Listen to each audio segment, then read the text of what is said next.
Simon & Schuster Audio presents Star Trek: First Contact by J.M. Dillard.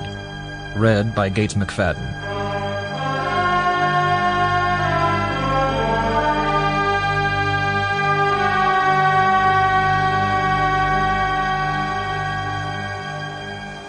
Apathy. That was the greater evil. Picard knew that an indifferent foe is more to be feared than one whose heart burns with honest hate. Apathy. It stretched out before him in infinite rows of face after flesh and metal face in a gray metal sea that knew no beauty, no appreciation of life, only the singular voice of the collective. He stood, the only living spot of color in a vast chamber, surrounded by thousands of cells. In each cell, an upright Borg drone slept dreamlessly. Insects might be mindless, but not soulless.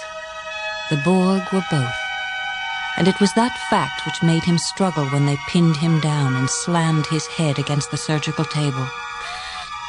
As he stared up at his approaching fate, a silvery, needle-sharp probe descending directly toward his eye, he thought, "This is a foe I can never engage, for they will never care enough to return my hate." In the midst of his struggle, an image came to him, a mouth, bloodless and Borg. And he heard not the thunderous voice of the collective, but that of a woman. "Locutus." He shuddered at the sound of his own voice, the voice of the Borg. "I am Locutus of Borg. Resistance is futile." At the very instant the probe pierced his eye, he screamed, not so much with pain as with pure rage at the enemy who did not care enough to hate. He woke with a lurch to find himself sitting on his couch in the ready room. He put a hand to his sweat-dampened forehead, dismayed that he had dozed off while on duty, and still alarmed by the intensity of the nightmare. He hastened to the small adjacent restroom and leaned low over the sink. Cold water on his face, again and again, washing away all traces of panic, until his breathing slowed, and he at last dared rise to face his mirrored reflection. "Locutus." Abruptly, he recalled the image of the ghost-pale lips seductively uttering his Borg name. Try though he might, he could not remember the face attached to that mouth. As he stared into the mirror, a muscle just above his jaw spasmed, as though someone had plunged a needle from the inside of his mouth outwards through his cheek. It was accompanied by an odd sound that seemed to emanate from within Picard's own head. Impossible, of course. Just tension brought on by the stress of the dream. It would pass. But as he stood over the sink, the pain intensified, and the muscle began to writhe continuously. When the last and sharpest burst of agony came, he gazed at his twitching cheek. The flesh trembled, then stretched out as if he were pressing hard from the inside with his tongue. At last, the muscle tore and the skin burst.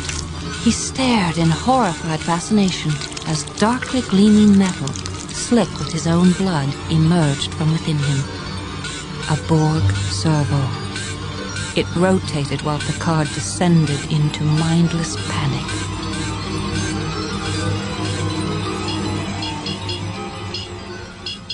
Picard awoke, gasping on his own couch, and abruptly sat up. He put a hand to his cheek to feel for the servo before realizing that he had awakened again from a nightmare, truly awakened. The couch and his arms beneath him were solid, real. The noise, too, was real.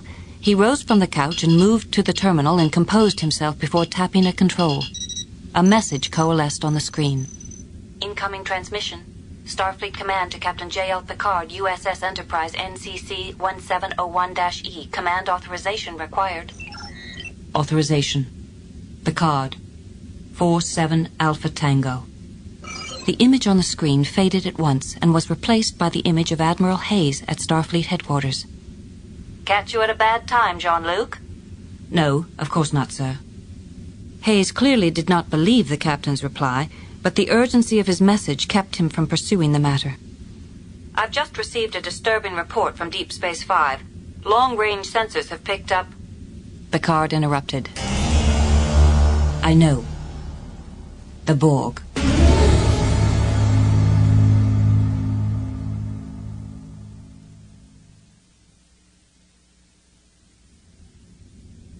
Surrounded by his senior crew, Picard sat at the conference table in the observation lounge of the new Enterprise. The room was an elegant improvement over its predecessor. Its most striking feature was a multitude of windows opening onto a star-littered indigo. A stunning sight, but Picard could only think, all those suns, and orbiting them, how many habitable planets? And of those planets, how many life forms assimilated by the Borg? How many cultures forever lost over the millennia? And how soon shall we join them? 6 months earlier, he had sat in this room and stared up at the bulkhead, where models of all the Enterprise's previous incarnations, A through D, hung. He had already worked through his lingering sense of loss at his previous ship's destruction. The Enterprise D was irretrievably gone, but her spirit remained, permeating every atom, every cell of this vessel and her crew. Now Picard looked at his surroundings and dared not allow himself to feel attachment. This was merely another ship that might be lost. He drew his attention back to his staff. Data, Riker, Troy, and Beverly. The faces were the same, but they now wore the new uniforms, black, softened only by an inset at the shoulder and collarbone of dark gray. The effect was flattering, but a bit severe, and perhaps appropriate for the moment, given the devastating nature of the announcement he had just made. After his brief, blunt statement that the Borg had reappeared, expressions grew somber, and 5 pairs of anxious eyes focused upon him.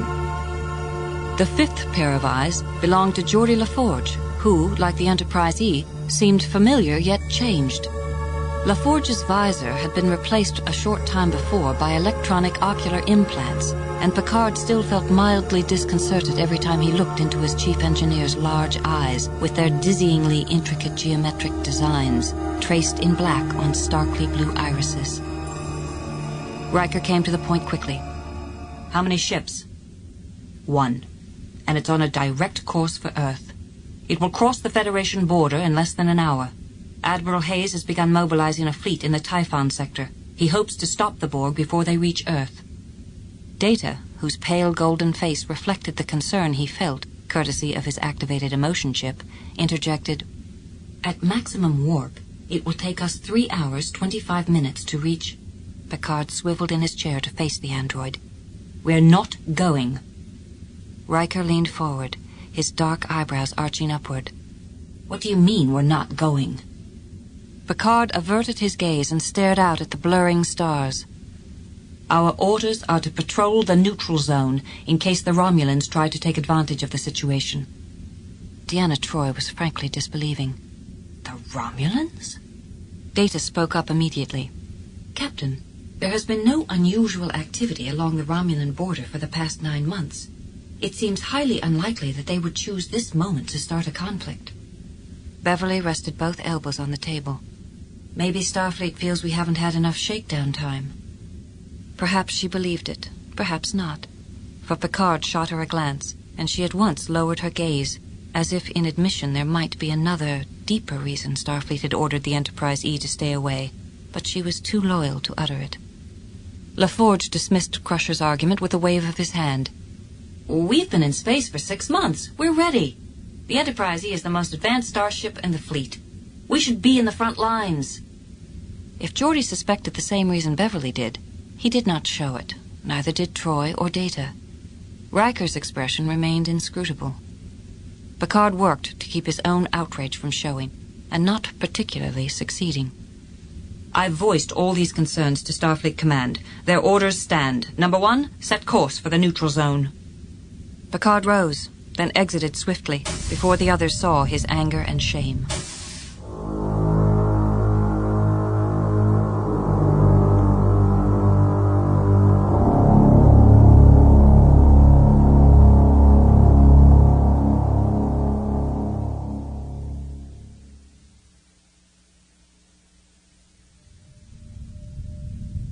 At the entrance to the ready room, Will Riker paused, pad in hand. He had performed the distasteful task assigned him as second in command. The Enterprise E now sailed a respectful distance from the neutral zone's border. The first scan had been completed, and it fell to Riker to present the results to the captain. Almost a full day had passed since Picard's stunning announcement that the Borg were headed toward Earth. The crew members, himself included, were undeniably frustrated, restless, even angry at Starfleet's refusal to let them be of real service. How much more offended and furious was Picard, who had once been captured by the Borg and used to kill his own people. Picard's greatest opportunity for expiation, and the Enterprise crew's greatest opportunity to avenge their captain's suffering, had arrived, and Starfleet denied him and them that chance. Will drew a breath and stepped forward. From the ready room, a blast of dark, thunderous music and anguished voices assaulted him. A half-full teacup on the captain's desk rattled in its saucer. Picard stood staring out at the stars, his back to the door. Rage seemed to emanate from his body into the air, riding upon each blaring, furious note. Picard turned to face his second-in-command. Without a word or a change in his taut expression, he tapped a control on his console. "What do you have, number one?" Riker handed him the pad. "We finished our first sensor sweep of the neutral zone." As the captain scanned the readout, his lips thinned to a grim line. "Fascinating. 20 particles of space dust per cubic meter, 52 ultraviolet radiation spikes, and a Class II comet." He tossed the pad onto his desk. "This is certainly worthy of our time." "Captain, I know how you feel." The captain's hazel eyes narrowed and stared deep into Riker's with a fury and intensity that would have made any less loyal or determined friend and officer flinch and turn away in apology. "Actually, I doubt very much that you know how I feel." Though Picard eyed him squarely, the focus of the captain's gaze seemed beyond him, as if it were fixed fast upon ghosts from another time. The flaming hull of the starship Melbourne, the Saratoga, the Gauge. 37 more starships and tens of thousands of lives aboard them were lost at Wolf 359 in the battle against the Borg. Thanks to the strategic knowledge of Locutus's human half, Captain Jean-Luc Picard. Riker took a step forward, his tone pointed. "Captain, why are we out here chasing comets? Let's just say that Starfleet has every confidence in the Enterprise and her crew, but they're not so sure about her captain. They believe a man who was once captured by the Borg and assimilated should not be put in a situation where he would face them again. To do so would be to introduce an unstable element into a critical situation." "That's crazy, Captain. Your experience with the Borg makes you the perfect man to lead this fight." Picard's expression darkened. "Admiral Hayes disagrees." "Bridge to Captain Picard." "Go ahead, Counselor." "We've just received word from Starfleet Command. They've engaged the Borg."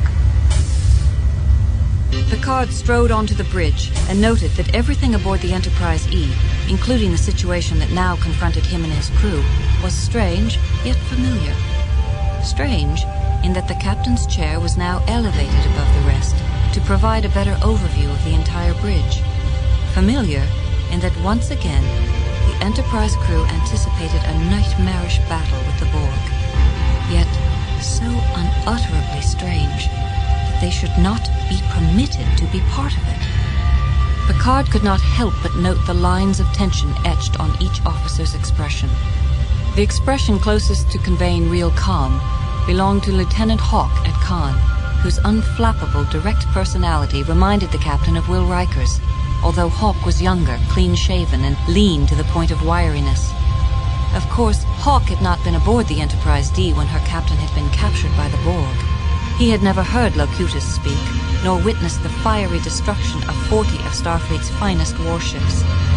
Impossible to understand the horror of the Borg unless one had met them in battle, or worse, in their own hive. Hawk's confidence sprang from ignorance, and the captain did not look forward to seeing him lose either. "Commander Data, put Starfleet subspace frequency 1486 on audio." "Flagship to Endeavour. Stand by to engage at grid 815. Defiant and Bozeman, fall back to mobile position 1. At the mention of the Defiant, Troy grew concerned. All of them shared a single unspoken thought. Worf. Acknowledged, flagship. We have it in visual range. We see it. A Borg cube on course 0, mark 215. Speed warp 9.8. We are the Borg. Lower your shields and surrender your ships. We will add your biological and technological distinctiveness to our own. Your culture will adapt to service us. Resistance is futile. We are the Borg. Picard felt his flesh prickle. He stared out at the speechless stars on the main view screen and thought, how many planets?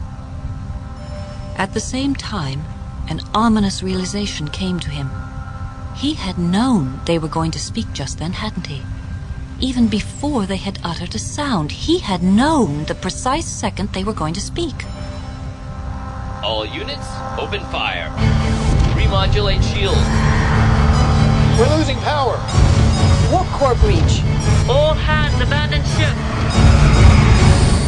This is the flagship. They've broken through the defense perimeter. They're heading toward Earth. Pursuit course. Break off the attack. Picard caught Data's gaze and sliced a hand through the air. The transmission ceased at once. In any other situation, Picard would have asked the senior bridge crew to accompany him to the ready room, where he would have sought opinions and advice. After all, the wisest course was to consult cooler heads than his own. At the moment, he didn't give a damn. He leaned toward the con. Lieutenant Hawk, set course for Earth. Maximum warp. Picard shot a brief glance at an approving Will Riker before turning to address his crew. I am about to commit a direct violation of our order. Any of you who wish to object, do so now and I'll note it in my log. Data swiveled to face the captain. I think I speak for everyone here, sir, when I say, to hell with our orders. Picard permitted himself a small, bitter smile. Then red alert. All hands to battle stations. As crew members scrambled to their stations, Picard told himself, I'm probably taking all of these people to their deaths and myself to my own, if all of us are lucky. And if we are not, a responsible fear. But he would rather live with it for the time being than surrender without a fight to the evil of mindless apathy. So he settled back into his chair and ordered Hawk, engage.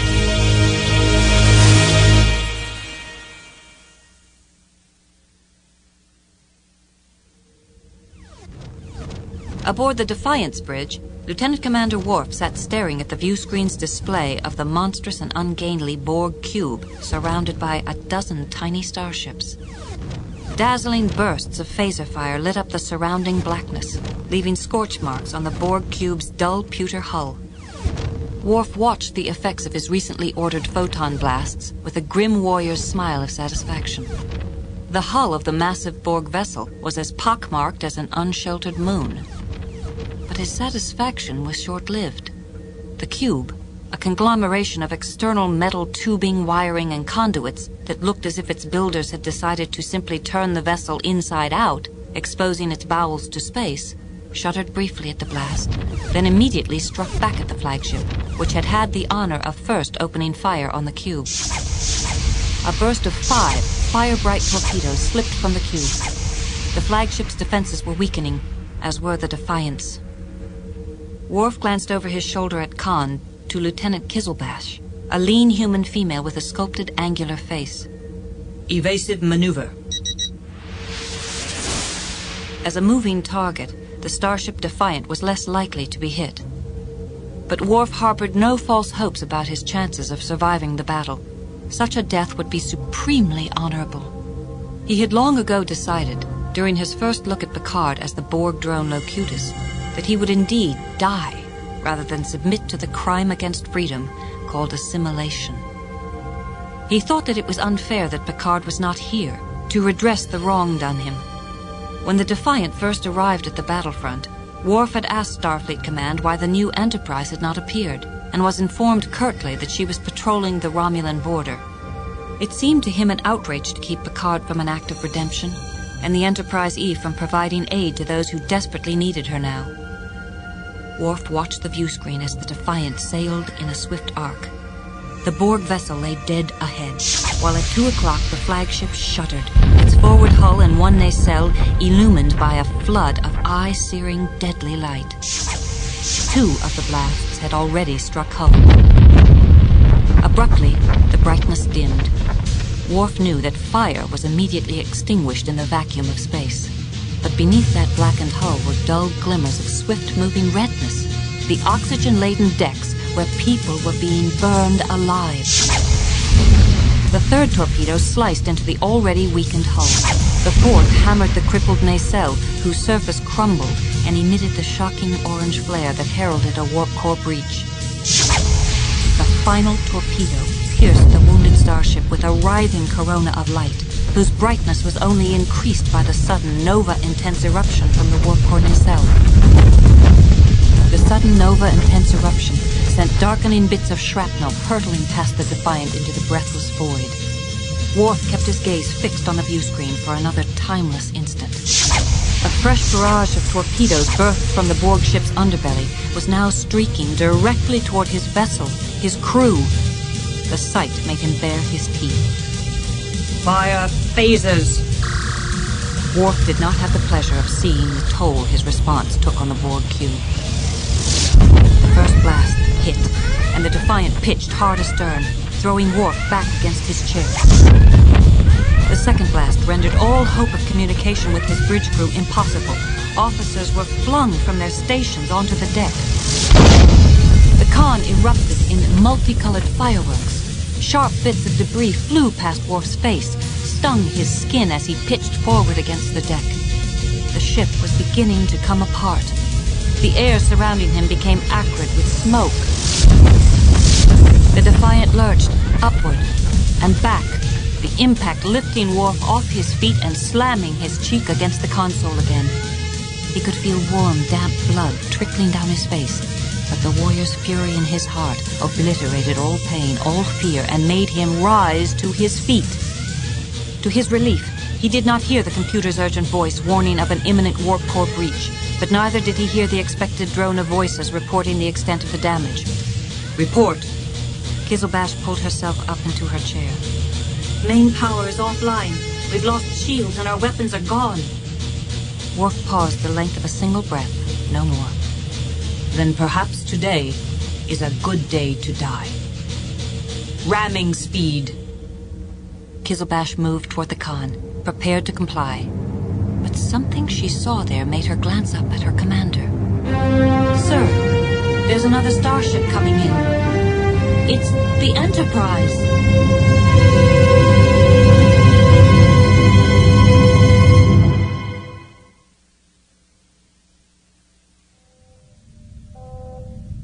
In the flashing crimson glow of the red alert, Picard sat in his new captain's chair and watched as the Enterprise E's powerful phasers found their target, the scarred, blackened surface of the Borg cube.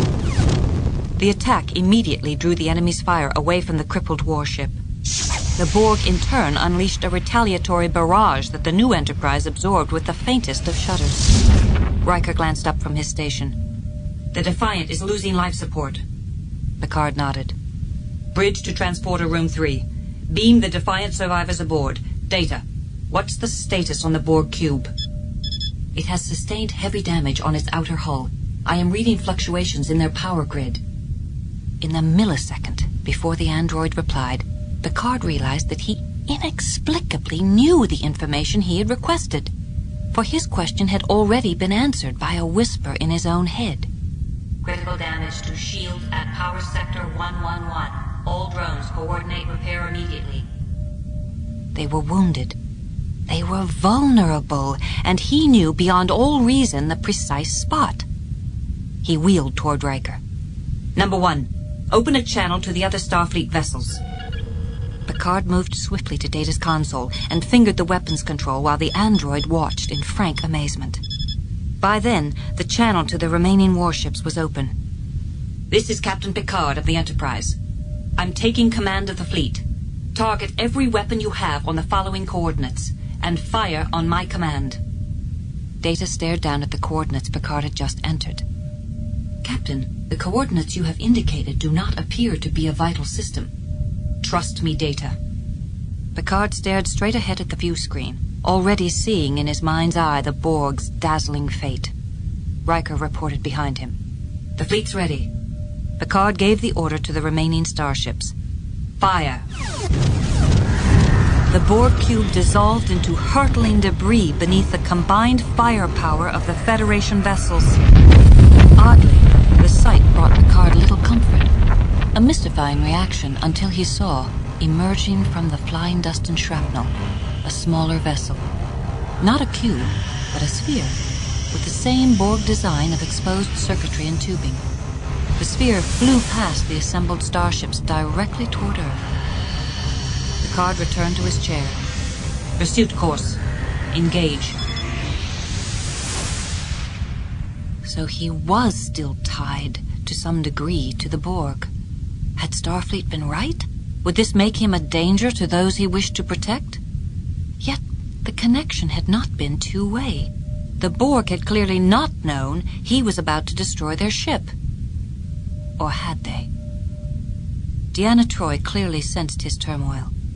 Her black eyes narrowed with concern, but before she could speak, the turbolift doors opened to reveal Dr. Crusher, and behind her, Lieutenant Commander Worf.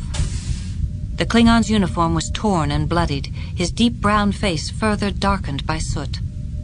Picard did not smile at him. The situation was too grim for that. "Welcome to the Enterprise E, Mr. Worf." "Thank you, sir." "The Defiant?" "Adrift, but salvageable." Riker smiled. "Tough little ship."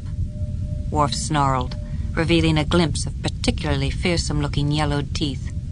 "Little?" Riker rightly interpreted the display as good-humored.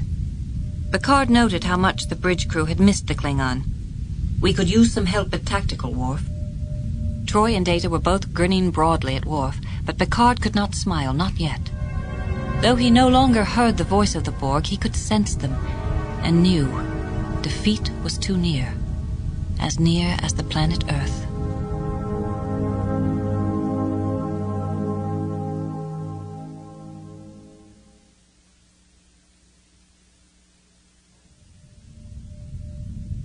All too soon, the Enterprise view screen revealed the marble blue-white sphere of Earth, and a second, smaller, more sinister sphere that dove swiftly toward her.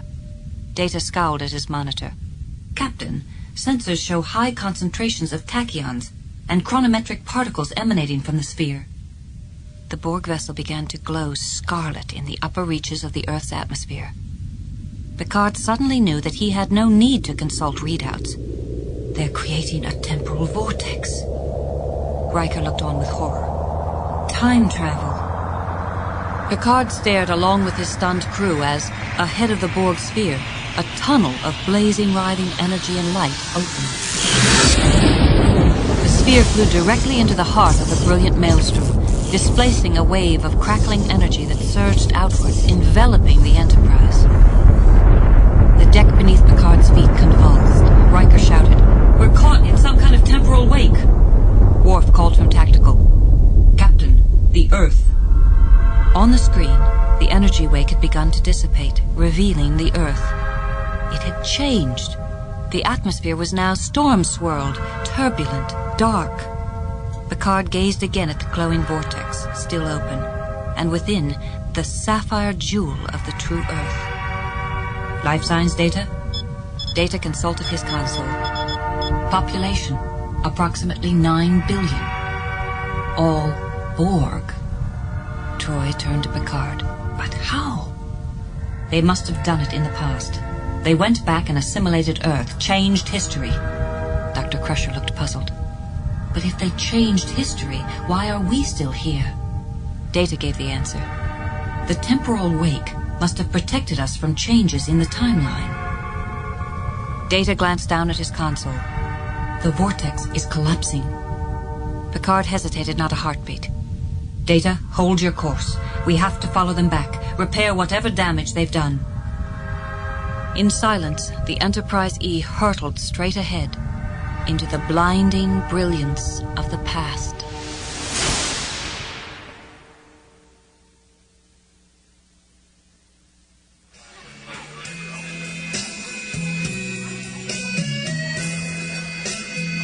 The air was close in the old crash and burn, stale and unpleasant, filled with the scent of sour sweat, moonshine, and smoke. It was the smell, Lily decided, that had caused her headache.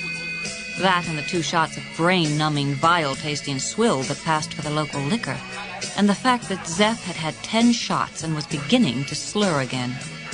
Whatever it was, she had grown suddenly furious, seized Zeph's arm and pulled him off his bar stool and out of the tattered olive-drab tent into the freezing April night.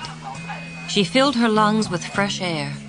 The first breath was bracing, the second bitterly cold. Zeph pleaded, "Lily, come on." He was in one of his manic moods tonight, a rather charming one, his cheeks flushed bright pink from liquor and cold. He looked like a boy instead of a worn 50-year-old man. Lily knew it wasn't just the booze, it was the excitement, the anticipation of tomorrow.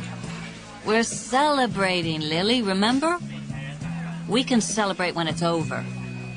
She made her way cautiously around the larger mud puddles, which were capped by a layer of frosted ice.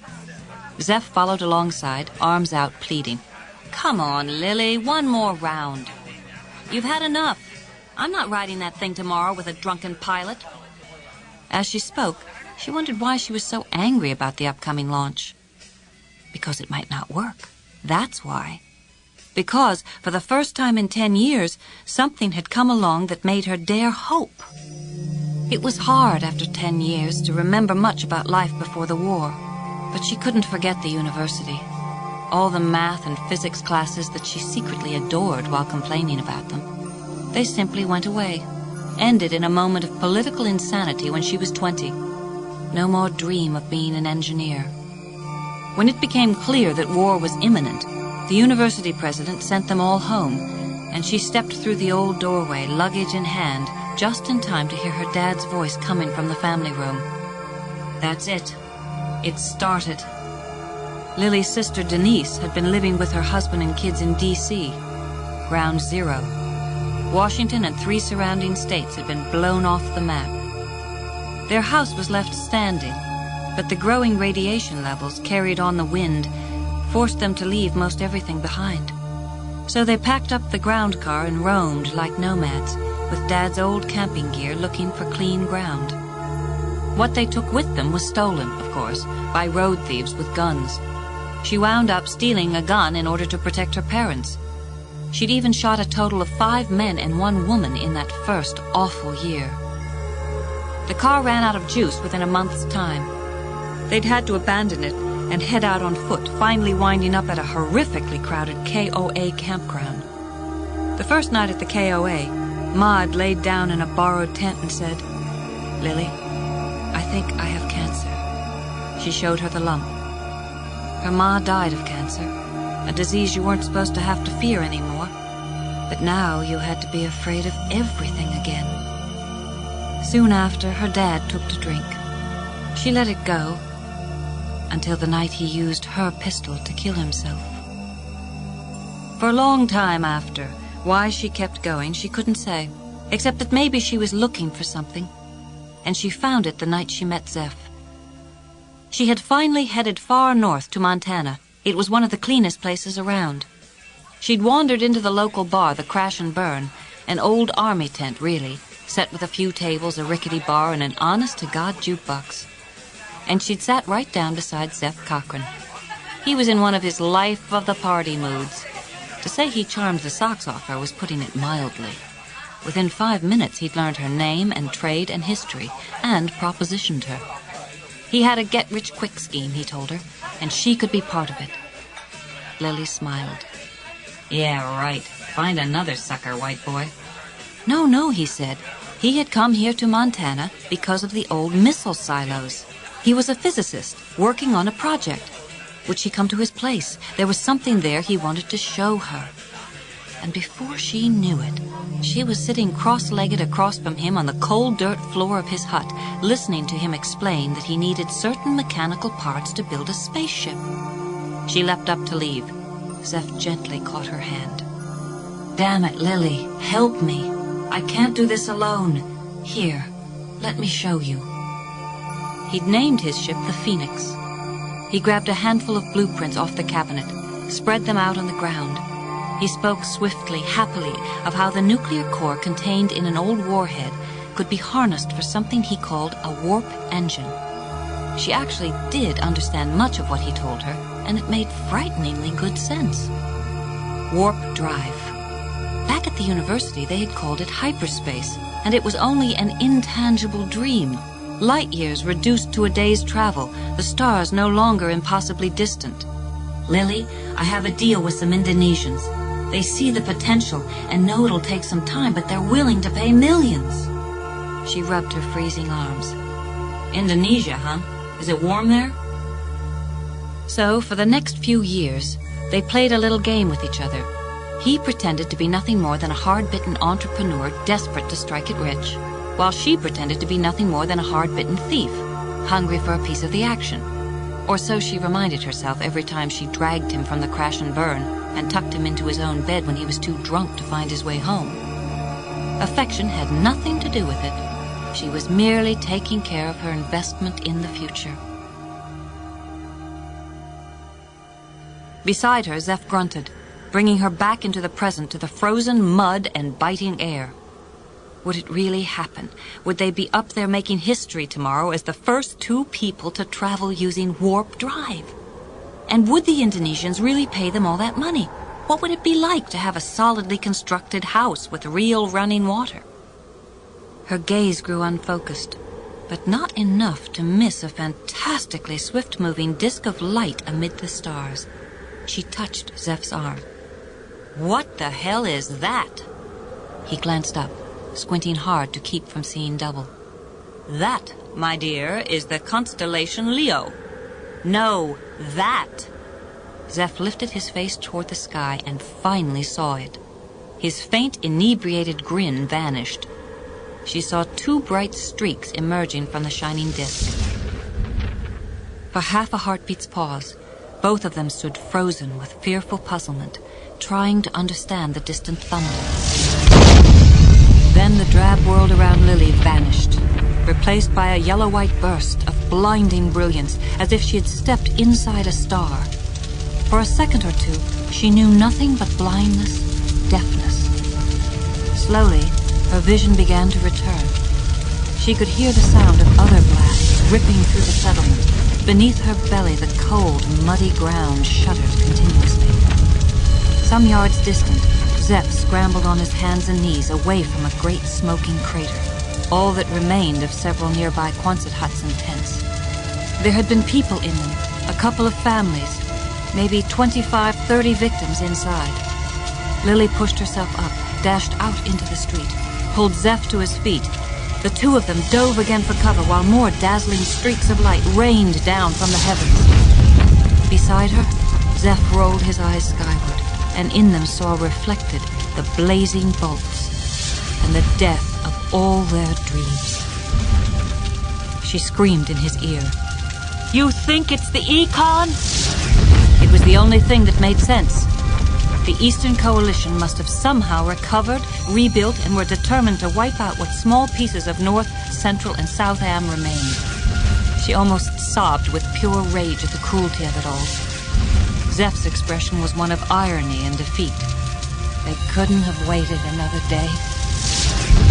Abruptly, he dragged her toward the crash and burn. For an instant, she was tempted to join him, to go get blindingly drunk and die. The whole freaking world had gone insane again, and there was no point in postponing death. The phoenix was probably ashes and would never rise, but better to die trying.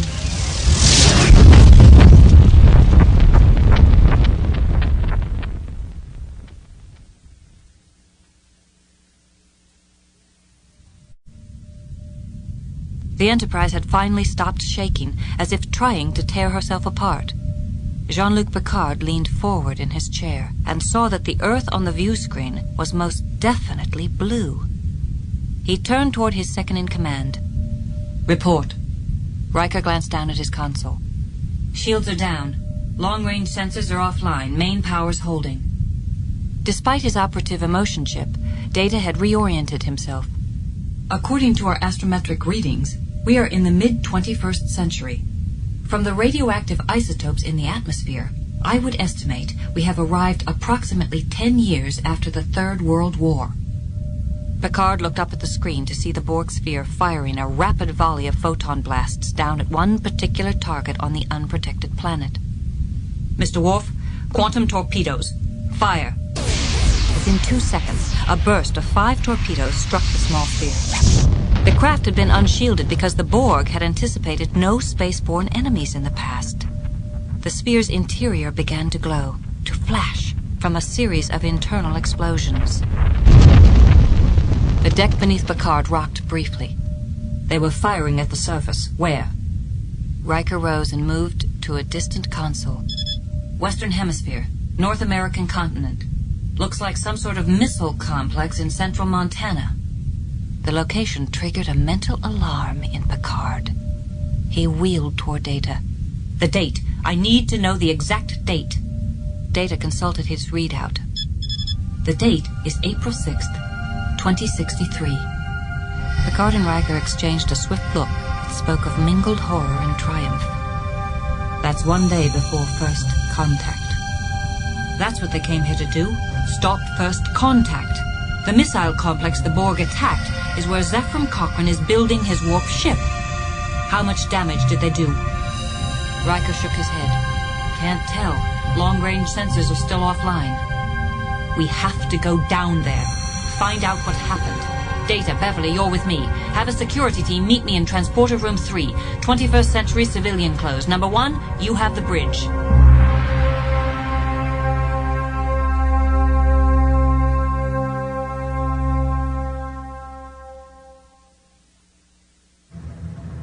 The blasts had stopped by the time Lily made it to the stairs leading down to the silo.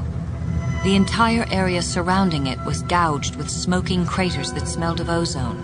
Thank God it wasn't a direct hit. But there were so many peripheral ones that there had to be damage down below. And if the Phoenix had been spared, it would be the most major of miracles. And if there had been any harm done to the blast door, and to the metal shielding on any of a dozen components that were radioactively hot. Lily squared her small shoulders, walked through the slowly opening silo door, and at the sight of what lay within the outer control room, sighed. Oh, God.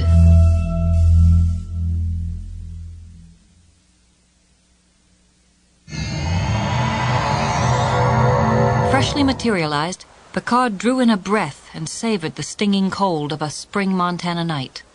In front of him, and the away team of Data Crusher and 4 guards, was Zephram Cochrane's famous missile silo, situated at the foot of the grim, poverty-stricken mountainside settlement that was so commonplace in the first decade after the Third World War. The horror came from the sight of the great smoldering craters that surrounded the silo. Beneath the scarred and muddy earth, Cochrane might already be dead. For an instant, the 7 of them hesitated at the massive concrete door, covering the actual shaft where the original missile had lain. No obvious means of entry there. Picard scanned the broken, uneven, sometimes smoking ground, and at last spied behind a dirt mound a metal staircase leading downward. He signaled to his team, and they proceeded underground to what had been the original control room, where bored soldiers had sat awaiting a launch order that never came, because their superiors died in the first swift nuclear attack. Now the control room's ceiling was partially collapsed, most of the equipment crushed beneath chunks of concrete and fallen beams. In the ghostly shadows, crushed to death beneath one of the beams, lay the sprawled corpse of a dark-haired man. He lay atop the corpse of a woman. Apparently his last act had been to shelter her. In another corner of the room, another man had been apparently sitting in a chair at the console and had been thrown backward when the ceiling caved in on him. Crusher scanned them all, then looked at Picard. They're all dead. He nodded, grim. See if any of them's Cochrane. Data, let's check on the warp ship. The silo was of such historical significance that calling up a detailed map of it on the Enterprise-E's computers presented no problem. Picard had visited it in the 23rd century, and it had been a clean, well-lit, cheerful shrine. Seeing it now, covered with dust and smoking soot and bloodied corpses, brought the reality home. This was where Cochrane had existed, in a violent, hostile past. No one hailed him then as the genius he was. No one believed that the very thing that had destroyed the Earth would become her salvation. Silently, Picard made a solemn promise to Zephram Cochrane, be he living or dead. The Phoenix had risen from the ashes of such horror, and he, Picard, would not permit her descendants to perish in another Holocaust or to live without hope. With Data beside him, he headed out into the corridor that led directly to the warp ship. Moments earlier, Lily had staggered through the same control room. John and Grace Weir-Quintana and Marcus Lee were dead. As best she could figure, her neighbors had been out strolling that night and had ducked into the nearby silo when the bombs came, figuring that it offered the best protection.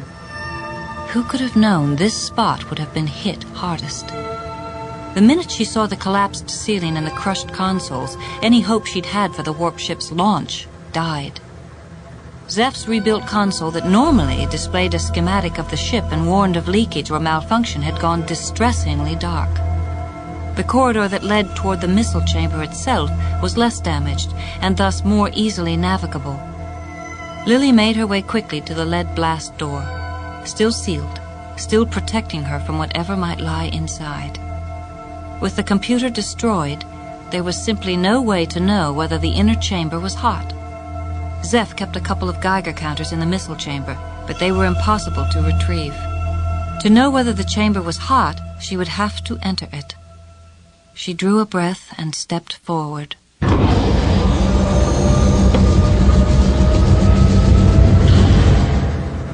When the great leaden door had slid open, she released all the air in her lungs with a single gusting sigh. If there was a leak, she was already a dead woman. Lily stood on the highest catwalk, the one that led to the ship's cockpit in the vast chamber's heart. Beneath, 2 more floors of metal scaffolding led to the engineering and reactor levels on the Phoenix. There was damage, yes, but perhaps not fatal. Lily ran across the trembling catwalk to the cockpit. She slipped into the pilot's chair and glanced down at the control panel. Dark. She opened a compartment and retrieved a flashlight. She aimed the flashlight at the cockpit ceiling and examined it for damage. What she saw made her gasp. Directly over the right passenger seat, the fuselage had completely buckled, leaving a great smoldering wound that had spilled a mound of blackened cinders and pulverized concrete into the chair. Worse, a jagged scorch mark indicated the trail of the blast, which had seared the back of the co-pilot's seat, then split open the small hatch leading down to the engine. She wasted no time following the path of the damage. By the time she arrived at the entrance to the claustrophobically small engine room, she was simultaneously shivering, sweating, and queasy. A sweep of the flashlight revealed that a conduit in the coolant system had ruptured. An easy fix. Abruptly, a wave of dizziness swept over her. Just anxiety in the rotten air, she told herself. A sweep of the flashlight revealed that the powerful bolt had slashed its way across the engine room. It ended in a deep gouge in the lead deck that served as the major shield that protected the rest of the ship from the core reactors in the nacelles. It was as though someone had known what Zeph was doing down here and had intentionally targeted the Phoenix. Luckily, the engines themselves were untouched, as was the lead casing. There would be repairs and a delay, but the Phoenix would launch after all. Lily stripped off a glove and lowered herself to a squat, using flashlight, fingertips, and eyes to examine the encased tubing down to the throttle complex. Instinctively, she reached around the casing until her hand rested between the bulkhead and the throttle complex, then ran her fingertips over the startlingly hot metal surface. She cursed, dropped her flashlight, and snatched her hand away. Her already blistering fingers were coated with fine gray ash. The valve. The valve to the warp cores must have somehow been displaced. There's a leak! The dark brown skin of her hand turned slowly to scarlet. A burn caused by direct exposure to the radiation streaming from the core. She pitched forward onto her hands and knees and vomited. Bastards! The Econ had to make sure every single ragged bit of the planet was blown to hell. Lily pushed open the emergency hatch and staggered out onto the catwalk next to the engine room. She was a walking dead woman, but before she passed out, she intended to accomplish 2 things. Seal off the blast door, so no one else, especially Zeph, could get in. Then retrieve Zeph's gun from the ground floor. She meant to go up to seal off the door first, but in her feverish haze, she found herself crawling on the first-level catwalk. When she arrived at the silo's concrete base, she crawled to a metal cabinet and found, hidden inside, Zeph's gun. She took it and stumbled back toward the ladder and climbed up to the first catwalk. She was about to kill herself when she remembered Zeph. The blast door wasn't sealed off. He would come in here and die. 2 levels above her, she heard the blast door open. 2 blurred figures, not Zeph, stepped onto the upper catwalk. The paler, taller one lifted a small, dark device and pointed it at the warped ship. There is significant damage to the fuselage and primary intercooler system. She squinted up and quietly lifted the gun with shaking hands and listened. We should have the original blueprints in the Enterprise computer. She didn't wait any longer. She pulled back the bolt and began to fire. Hold your fire. We're here to help you. She peered over the railing to see if they were dead, and instead watched the paler man step over the railing of the catwalk and drop 40 feet to the scaffolding below. Then he did it again. She lifted Zeph's gun and fired. She saw the bullets tear into his torso. All the same, he landed right in front of her on the catwalk. The gun empty, Lily lowered it and blinked at the creature standing before her. He wasn't human. His face was the color of shimmering moon gold, his eyes amber. Greetings. The creature began to walk toward her. In the timeless instant before she fell forward and her head struck the metal grating, she thought, "It's all over. There's no hope for anyone anymore. I'm sorry, Zeph."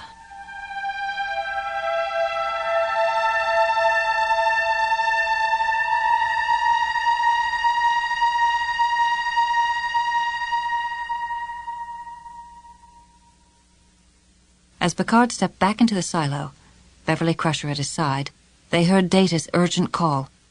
"Captain, this woman requires medical attention." Picard and Crusher hurried down to where the dark-skinned young woman lay unconscious. Beverly used her medical scanner and checked its readout. Severe theta radiation poisoning. Data looked up from his tricorder. "The radiation is coming from the damaged throttle assembly." Beverly's blue eyes narrowed. "We're all going to have to be inoculated, and I need to get this woman to sickbay, and no lectures, Jean-Luc, about the Prime Directive. I'll keep her unconscious." "Very well, Doctor. Tell Commander Riker to beam down with a search party. We need to find Cochrane." "Crusher to Enterprise, 2 to beam directly to sickbay." As the 2 women dematerialized, Picard turned to Data. "We have less than 14 hours before this ship has to be launched." "Picard to Engineering." In the Enterprise's engineering section, LaForge listened to what Picard had to say. "Geordi, Cochrane's ship was damaged in the attack. I want you to assemble an engineering detail and get down here. We have some work to do." "Aye, sir." LaForge repressed a grin. A chance to work on the Phoenix! Zephram Cochrane's ship, the mother of all warp drives. On his way out, he spoke to Ensign Paul Porter, a recent addition to the Enterprise. "Porter, you're in command here until I get back." LaForge ran a finger under his collar. He was starting to drip with perspiration. "And take a look at the environmental controls. It's getting a little warm in here." When LaForge left, Ensign Porter went to the environmental panel and scowled. Both the temperature and humidity were rising alarmingly. At his side, Ensign Inga Eiger followed his gaze. She hailed from one of the ice planets, and Porter liked her for her easy humor and quicksilver brain. She asked him, "What do you think is going on?" Porter was puzzled. "It's like the entire environmental system has gone crazy. It's not just engineering, it's the entire deck. Maybe it's a problem with the EPS conduits." Porter moved over to an access ladder and climbed up to the hatch on the ceiling. While Iger watched, he opened the hatch and wormed into the maintenance crawl space. Inside, the damp heat was oppressive. He started scanning the conduits for any sign of malfunction. An odd noise came from somewhere down the crawl space. He looked up just in time to see a dark shape the size of an adult human suddenly disappear around a corner. He crawled further down the tube to an intersection. A glance to the left revealed a stunningly bizarre sight. The orderly arrangement of conduits had been altered in a ghastly manner. Alien power packs had been randomly attached, using both mechanical cables and those fashioned from flesh, tissue, and bone. He was so amazed that he did not hear the renewed soft skittering, did not see the dark shapes looming until the very millisecond they were upon him. It was all very swift. Swift recognition, swift terror, swift pain, then swift nothing at all. Hot and somewhat worried, Inga Iger was waiting beside the ladder that led to the maintenance hatch when she heard the horrible sounds. "Ensign Porter? You okay in there?" She climbed the ladder at top speed and opened the hatch. She never saw him. Instead, a dark shape was hovering only meters away, waiting. She made a move to pull back, but there was no time. No time to run, think, breathe, or even scream.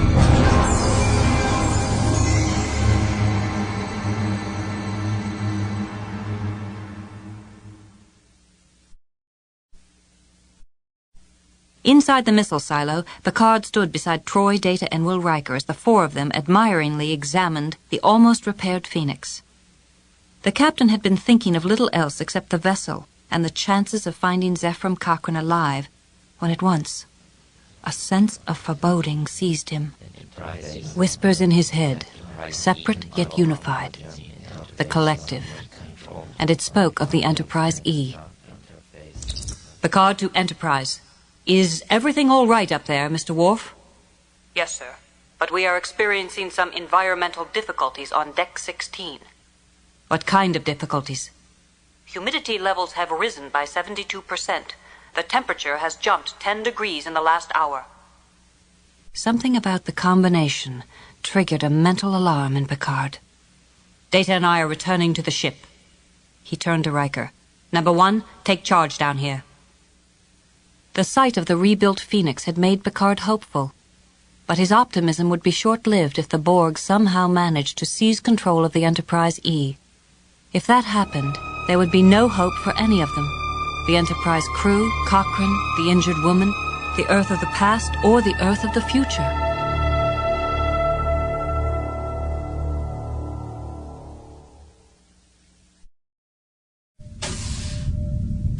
As Picard stepped with Data onto the bridge, he asked Worf to report. We have just lost contact with Deck 16. Communications, internal sensors, everything. Mr. Worf, seal off Deck 16 and post security teams at every access point. The Klingon leaned over his console and set to work at once. Picard took a step toward the newest lieutenant on the bridge. Mr. Hawk, before we lost internal sensors, what were the exact environmental conditions in main engineering? Hawk fingered his board skillfully. Atmospheric pressure was 10 kilopascals above normal. 92% humidity, 39.1 degrees. Picard grimaced. Like a Borg ship. Worf was indignant. Borg? On the Enterprise? Picard was unsure how he knew for certain that it was true. They must have realized their ship was doomed, so they beamed here while our shields were down. After they assimilate the Enterprise... Earth. Hawk started in his chair. Sir, command control is being rerouted to main engineering. Weapons, shields, propulsion. Data, quickly. Lock out the main computer. The android sped to the nearest console and worked the controls with inhuman swiftness, his hands a blur. Picard watched as encryption code scrolled across the monitor. In a matter of seconds, Data turned back to him. I have isolated the main computer with a fractal encryption code. It is highly unlikely the Borg will be able to break it. The lights on the bridge flickered and then went out, leaving only the emergency lighting. Only a few consoles remained functional. One of them was Worf's. The Borg have cut power to all decks. except 16. Hawk's eyes were wide, but he seemed determined to find some comfort in the midst of the horrifying situation. But without the computer, they won't be able to control the ship. Picard silenced him with a grim look. The Borg won't stay on Deck 16. And the dreadful thing was, Picard knew it.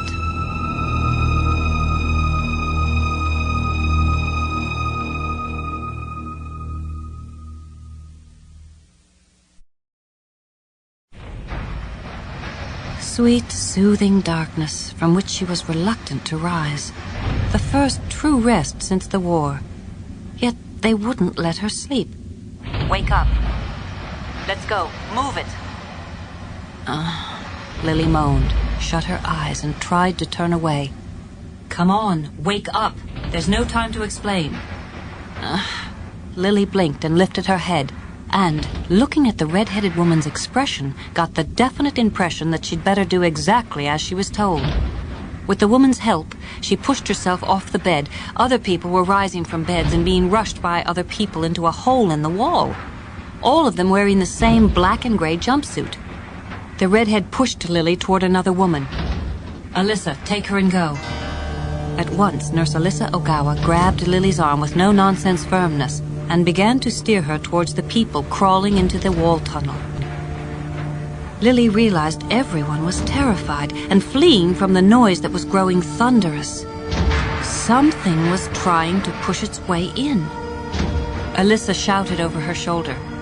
Those doors won't hold much longer. They're going to be right behind us. The red-headed woman, who was obviously in charge, cast a worried glance at the door. We need a diversion. Is the EMH still online? Alyssa glanced at a console. It should be. The holo buffers are still functioning. The redhead wasted no more time. Computer, activate the EMH program. At that precise instant, it was Lily's turn to enter the crowded tunnel, but she lingered and watched as, out of thin air, a man appeared. He was slender, Caucasian, with dark, thinning hair and a vague, smug attitude. He seemed absolutely unconcerned about the loud battering and the collapsing door. He addressed the woman who had caused him to appear.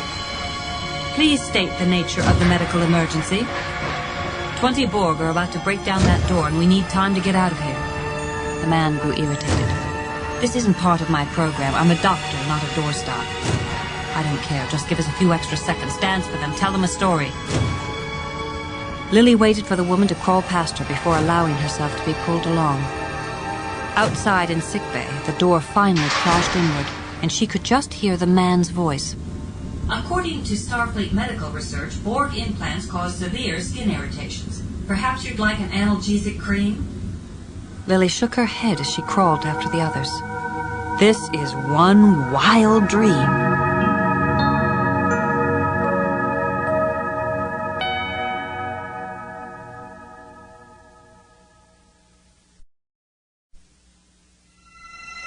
By the time she had crawled on hands and knees a good quarter-mile down the tunnel, Lily had come to realize that this was no dream. One thing that puzzled her beyond all understanding: the Econ attack had come. She had gone to the silo and been exposed to an unbelievably fatal dose of radiation. She had been dying, and 2 men had come. She had shot at them. Then she'd awakened somewhere totally different and was now following a group of uniformed people she didn't know. She paused and held her injured hand in front of her face. No blisters, no pain, no radiation burn. So just where the hell was she? If these people were Econ and wanted to destroy the Phoenix, why were they trying to take care of her now? The redhead rounded a corner and the rest of the group obediently followed, except for Lily, who sat back on her haunches and waited silently as the group headed off in one direction. And when they were out of sight, she struck off in another.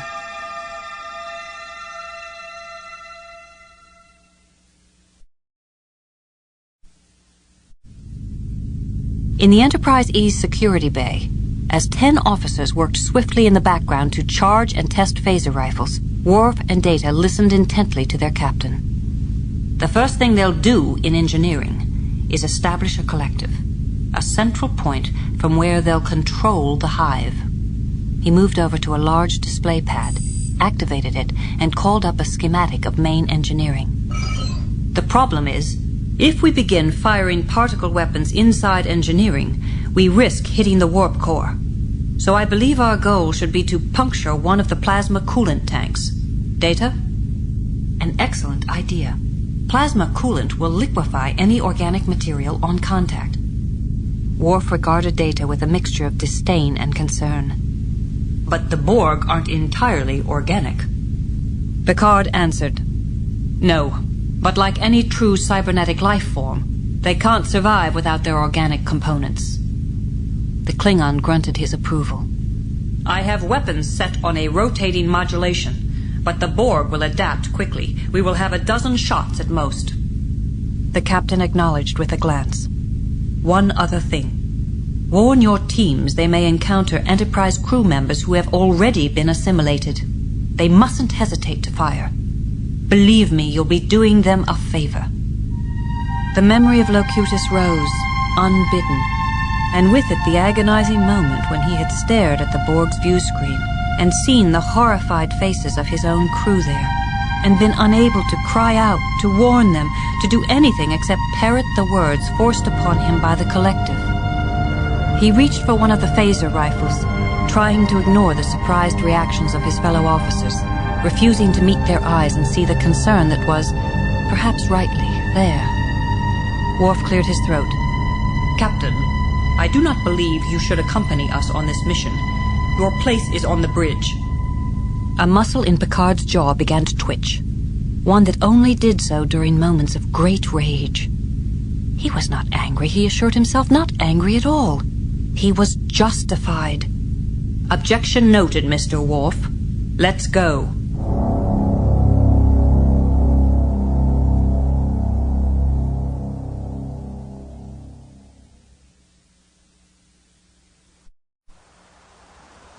Will Riker picked his way carefully over the mud and ice walkway that served as the ramshackle community's main thoroughfare.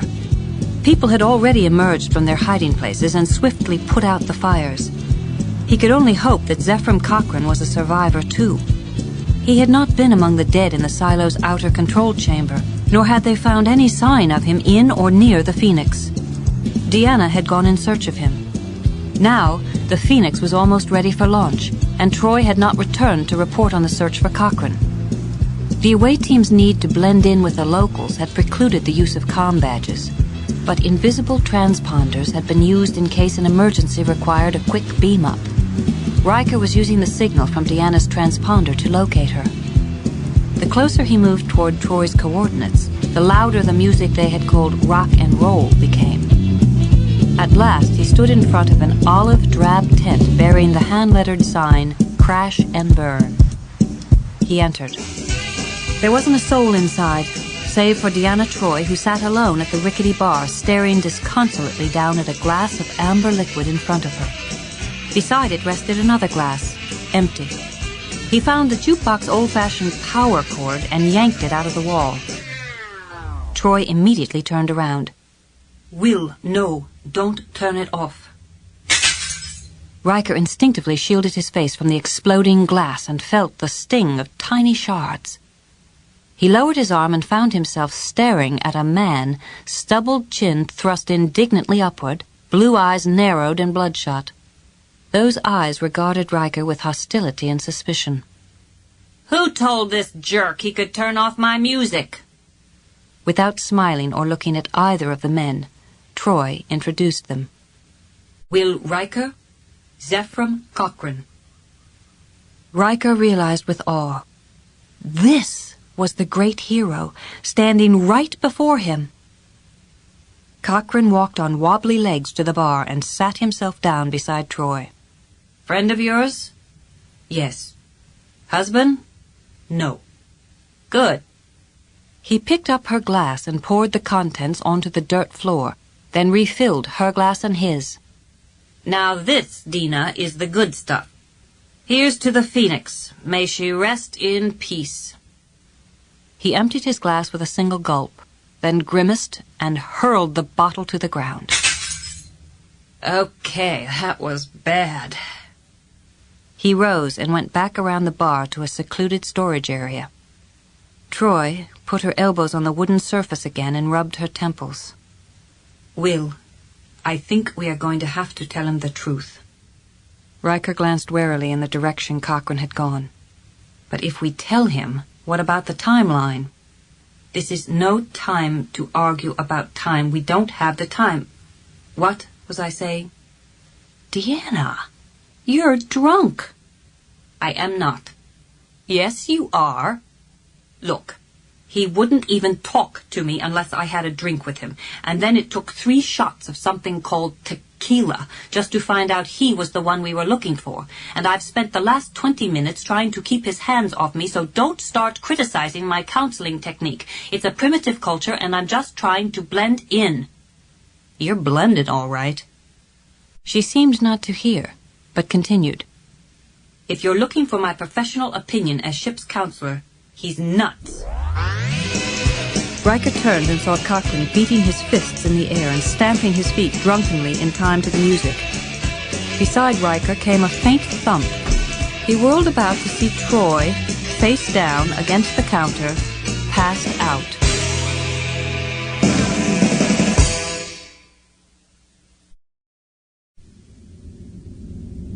As Picard jumped from the last rung of the emergency shaft ladder to Deck 16, he realized this would lead to the end of the ongoing struggle against the Borg, and nothing, not the Enterprise E, the bridge, or even duty, would keep him from being at the battle's conclusion.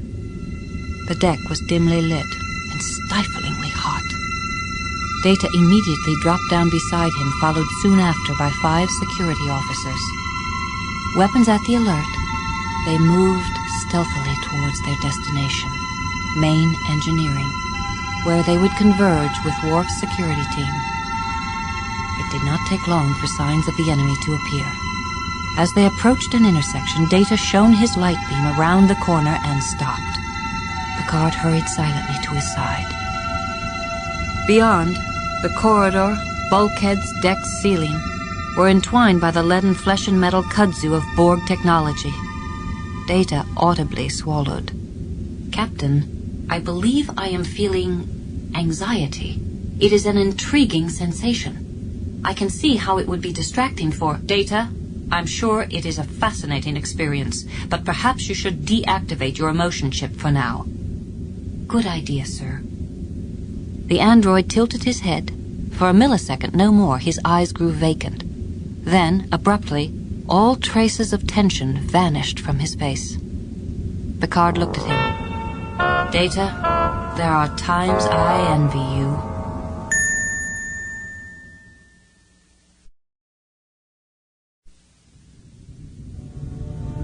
At the same moment, Worf and his team were stealing down their own section of Borg-modified corridor.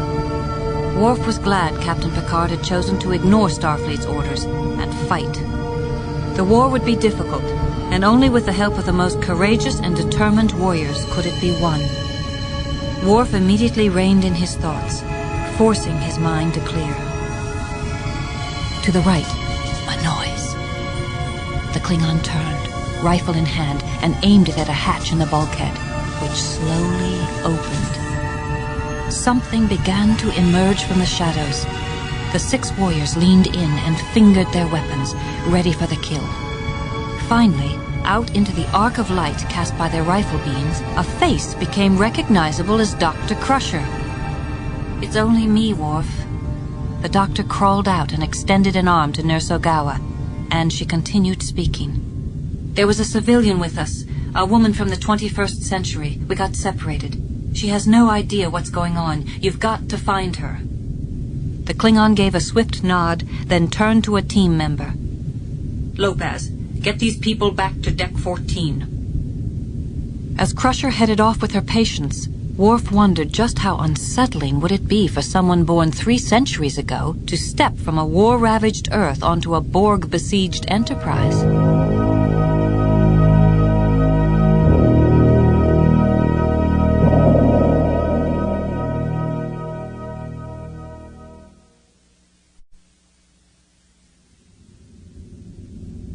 Picard led the way down the assimilated corridor, with Data a close second and the 5 guards following just behind. As Picard rounded a blind corner, he slowed. 2 Borg drones walked past them. Picard stretched out an arm in front of his team. Wait. Hold your fire. They'll ignore us until they consider us a threat. Once again, he knew the inexplicable. The collective had sensed them, yet felt no fear, sounded no alarm. Soon they came to another intersection and turned the corner that Picard knew would lead them straight to the heart of the collective. Some 15 yards directly in front of them stood the tall double doors marked Main Engineering, the one recognizable landmark. All else had been corrupted by the same insidious, creeping tangle of tubing, wires, power packs, and circuitry, all jammed together without thought for convenience or design. And between it all, just as he had dreamed, Borg drones stood slumbering in their specialized alcoves, close enough to touch. The 2 walking Borg slipped into their alcoves and closed their eyes to sleep the dreamless sleep of the collective. Picard looked up and saw Worf and his contingent arriving from an adjacent corridor. With a flick of his hand, the captain motioned for the 2 teams to merge. The distance to Engineering's double doors was short, but never, Picard decided, had he ever taken so long a walk. The sight of those doors evoked again the mysterious image of a woman's upcurved lips, pale yet seductive, and the low, beckoning whisper, "Locutus." At last, the goal was reached. Picard glanced back at the security team, then gave Data a nod. Data opened an access panel beside the doors, coiled his hand around the emergency release handle, and pulled. The handle broke off in his hand. The doors remained closed. Picard turned to see a dozen Borg emerge from their alcoves and begin to advance toward the teams with implacable, deadly calm. Worf ordered the teams to ready phasers. Fire!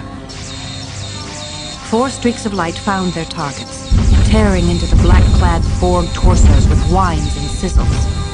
4 Borg fell backward, killed, or rather, as Picard thought, freed, so that the original owners of the flesh bodies and helplessly trapped minds could escape the special hell that was assimilation. Beside the captain, Data whirled about, lifted his rifle, and fired at a drone who was on the verge of making it past the protective semicircle of guards. Picard hurried to another access panel on the other side of the doors, opened it, and began pulling out the circuitry and rearranging it. If the others managed to cover him long enough, he would be able to override the lock. Borg after Borg fell, yet more and more still came. He was near success when Worf gave the warning cry, Captain, they've adapted. The phasers went silent. Picard pulled the final adulterated bit of circuitry free and jammed it into the proper socket. Immediately the panel sparked, then went dull. The doors jerked open a thumb span to reveal darkness. Picard rushed to the doors and tried to pull them apart. It worked. The doors gave a slight groan, then began to slide slowly apart until they were open almost enough for Picard to slip inside if he could just make it to the plasma coolant tanks. Out of the darkness, a phosphorescent white face, white hands surged toward him. Picard stared at the hands and saw something black, sharp, metal unsheath itself from each of the white fingernails. Something that sought to reclaim Locutus. The collective's knowledge seized him once again. These talons, once inserted beneath the skin, would entwine their swift, evil tendrils about his spine, his nerves, his brain, and give birth to a Borg. He lifted the butt of his phaser rifle, ready to strike, despite the impossibility of victory. The drone's fingers came within centimeters of grazing his neck, then sailed up high overhead. Data had lifted the drone and hurled it across the corridor. Yet even as the Borg went flying through the air, 3 more swarmed forth from the shadows inside Engineering. 1 seized Data's neck, the other 2 his arms and shoulders. He struggled to break free, but his attackers were stronger and pinned him fast. Picard moved to run toward his friend, but more drones stepped between them and began to stalk the captain. Data's eyes were wide, stricken, yet strangely calm. In the single beat of a human heart, the Borg drew their prey back into the shadows of engineering. The doors rumbled shut. At once, Picard whirled. The skirmish line was collapsing. No time for foolish bravery. Regroup on deck 15. Don't let them touch you. And he ran, weaving around his pursuers with a grace and speed born of mortal desperation. Oddly, the drones made no attempt to pursue Worf and the others. They don't care about the others. It's Locutus they're after. Picard spun about to see a group of drones closing in. I will not be assimilated. He crouched low and hurled himself along the ground like a projectile towards the nearest Jeffrey tube and pulled open the hatch. He was about to climb in when a strangled voice came from the deck beside him. Help! Picard turned. On the deck lay one of the young security guards, hands clawing at his collar, face contorted in frank agony.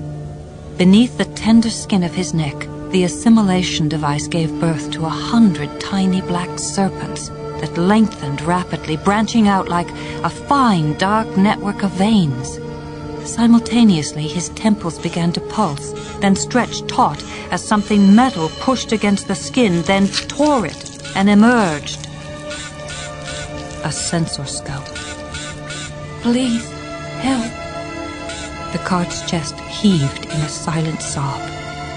He reached for his phaser rifle before the horror of what he had to do could stop him. It brought no consolation whatsoever to think that he had done what the young man requested. Before the Borg caught up with him, he scrambled into the Jeffries tube and slid the hatch shut. The tunnel was dark, overheated, close, but desperation and adrenaline spurred him on. At last he neared the first intersection and forced both breath and pace to ease before he dared take the turn that led eventually to an access ladder and deck 15. A sharp pain across the skin of his throat made him gasp. I will not be assimilated. A body behind him, smaller than expected, groaned as he smashed it back against the opposite wall. The cable around his neck loosened at once. He plunged an elbow backward and felt nothing but ribs and soft flesh. His attacker emitted a high-pitched yelp. In the dimness, he saw a dark, sweat-slicked face. The woman from the missile silo. The one who had tried to shoot them down with bullets. Only now, instead of a gun, she held his phaser. Back off! Who are you? My name is Jean. No, what faction?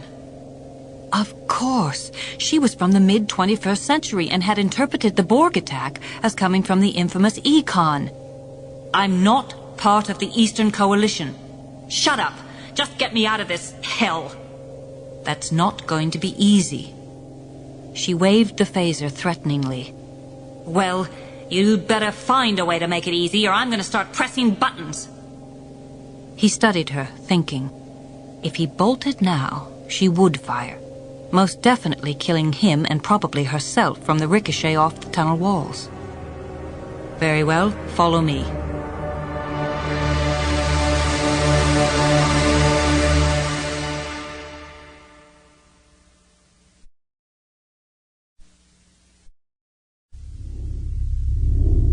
Data woke to abrupt, full consciousness and the sight of a pale gray deck less than an arm's length away from his face. He was secured to a flat surface. An optical scan of the area revealed nothing. Captain Picard had been most wise in suggesting that he deactivate the emotion chip. As much as he wanted to experience abject fear, he felt that the lack of it now would permit him to deal more efficiently with such a difficult and most likely fatal situation. He shifted against the restraints. The table began to move. As he revolved, he studied his transformed surroundings. The great cavern that had been engineering was now dimly lit and swirling with mist, beads of moisture glittering upon the black cables and conduits that made up the cybernetic jungle. Drones moved about, intent on various tasks designed to further adapt the room to their use. Behind them were the plasma coolant tanks, fortunately unadulterated, but nestled within a Borg-modified bulkhead and well out of reach. As the table continued to rotate, a curious new sight caught the android's attention. 4 Borgs standing together, each one's face connected by an elaborate series of tubing to the ceiling. As best he could tell, the Borg appeared to be feeding. Nearby, 2 drones worked steadily at a console. Data lifted his head and saw upon the monitor the encryption graphics with which he had protected the main bridge computer. Your efforts to break the encryption codes will not be successful, nor will your attempts to assimilate me into your collective. Brave words. I've heard them before from thousands of species across thousands of worlds, since long before you were created.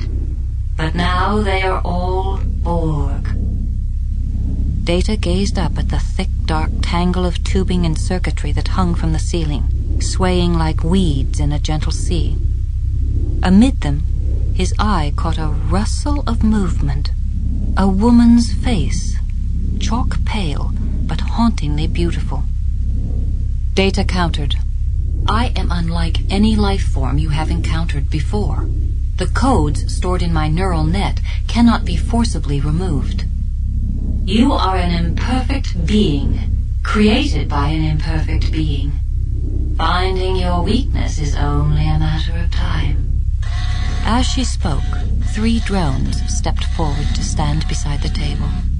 In place of a hand and fingers, long stiletto-sharp spikes extruded from the casing, and, as Data watched curiously, began to spin.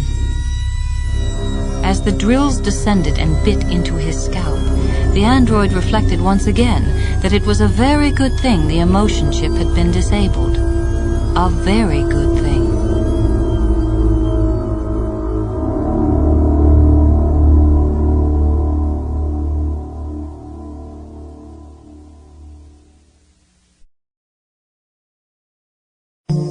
Some few hours past midnight, the encampment had grown quiet at last, and the air was piercingly cold. There was only one good thing about the wars, Ephraim Cochrane thought, and that was the night sky. Without the glow cast by civilization, the stars shone dazzlingly bright. Nearby, the man named LaForge adjusted Cochrane's telescope. Cochrane was no longer quite as drunk as he'd been when Deanna entered the crash and burn, and that frightened him. It would have been easier to write off what was happening now as an ethanol-induced hallucination or a paranoid delusion, a product of the madness he'd been fleeing since the war. Before the war, life had been simple. Mood disorder? Bouts of depression, alternating with skyrocketing mania? No problem. Have your DNA toyed with a bit so that you'd never pass on the disease, and wear an implant, and have it changed once a decade. He'd gotten the implant as an adolescent. Cochrane hadn't even thought about it until after the war. 11 years after he'd received his last implant. That was when his acquaintance with mania began. A night came when he was sitting outside the silo, very near where he sat now, staring up at the silent stars, and the revelation came. The nuclear core in the silo's missile. It was the same fuel his theoretical warp engine required, was it not? Why not beat that damn sword into a plowshare and use the bomb to make an actual ship that he could test? He worked 10 days and nights in the silo without sleep, without food, with only the water in his canteen. He would stay there working, he vowed, until he got the ship, the Phoenix, ready for launch. At the time, it never occurred to him that he was looking at a good decade's worth of work. Over 2 weeks' time, the euphoria gradually faded, until one day he found himself racked by such despair and doubt that he couldn't find a reason to get out of bed. It was a few weeks later, when he emerged enough from the depths of hopelessness to climb down into the silo once more, that he saw all the work he'd done in his speeding 3 brainstorms a minute phase. He'd expected to find it useless, poorly wrought, incomprehensible. Instead, he found it perfect, brilliant, startlingly insightful, in fact, his best work. When manic, he drank because it eased the unbearable racing of his thoughts and the insomnia. When depressed, he drank because it eased the pain. Because of the shame, he drank when he was lucid, too. There were no implants available anymore for the disorder. A week ago, when both he and Lily realized that the Phoenix was finally going to be ready for launch, he'd felt himself catapulted from blessed normality into manic euphoria. And he'd spent the whole week bargaining with the universe. Please, just let this last long enough. Don't let me plunge into a depression until after she launches. As long as he didn't become too manic, too excitable, he'd make an excellent pilot. Now, Cochrane stared hard and skeptically at Will Riker's neatly bearded pink face. Let me make sure I understand you correctly, Commander. A group of cybernetic aliens from the future have traveled back through time to enslave the human race, and you're here to stop them. Riker's open, cheerful face wore a faint smile. That's right. Can you fly, too? We're going to prove it to you. Geordi, how are you doing? These old refractors are tricky to align, but I think I've got it. Come take a look. Cochrane stooped down and looked into the eyepiece of the telescope. Against the glittering and velvet background of stars and indigo sky, a great ship hung, her sleek hull crafted of shining pale gray metal. Cochrane jerked his head up at once and glared at the others. It's a trick. How'd you do that? I don't believe it. Riker smiled with pride. Believe it. That's our ship, the Enterprise. And Lily's up there right now? That's right. Can I talk to her? We've lost contact with the Enterprise. We don't know why. Cochrane bent down one more time to peer at the handsome vessel in infinite amazement. So, what is it you want me to do? Riker grinned. Simple. Conduct your warp flight, just as you planned. Cochrane paused, calculating. Whether this was all a hallucination or not, what possible harm could it do to try to accomplish his dream? Well, all right, but it'll take a couple of weeks to build a new field generator. LaForge spoke up. We have the technology to repair your ship tonight. Riker glanced at both men. It's imperative that you make the flight tomorrow morning by 11:15 at the latest. Why? Because at 11 o'clock, an alien ship will be passing through this solar system. They're on a survey mission. They have no interest in Earth, too primitive. But tomorrow morning, when they detect the warp signature from your ship and realize that humans have discovered how to travel faster than the speed of light, they'll decide to alter course and make first contact with Earth. Right here. LaForge pointed to a spot just east of the concrete where Cochrane sat. I think that's where the monument's going to be. Riker nodded.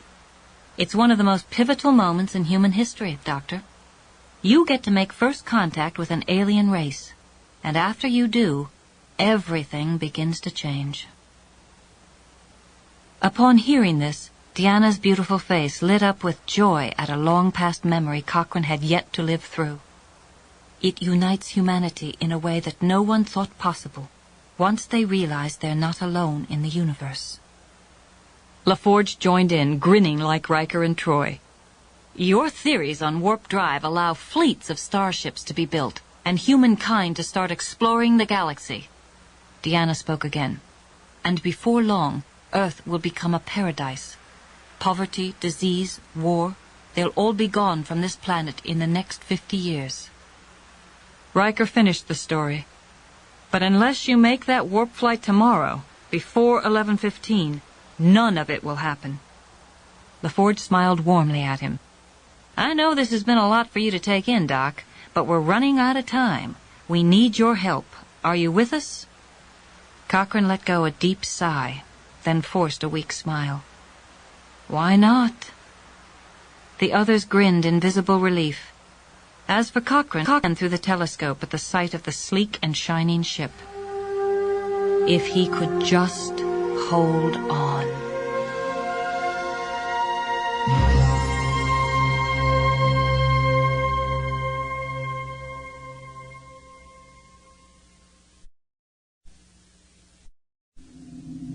Perspiration dripped from Lily's temples as she trained the futuristic-looking ray gun on her captive. Despite his bald head, with its fringe of silvering hair, he was a handsome man. It was his eyes that attracted and frightened her, for they emanated a breathtaking intensity and pain. The victim's pain she had seen too many times in the eyes of those who had survived the worst indignities of the war. Lily could not stop her mind from racing toward an explanation of where she was. She had come up with a possible 3. 1, this was a no-holes-barred, intense hallucination in her final dying moments. 2, this was a long and peculiarly vivid dream.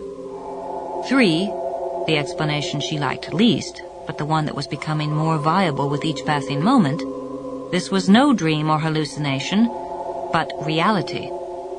And that was the scariest thought of all. Lily gripped the weapon tightly. The man lifted a hatch cover the merest slit, revealing on the level beneath them ends of the silent, standing cyborg men. Faces and bodies without minds, without hearts, without souls.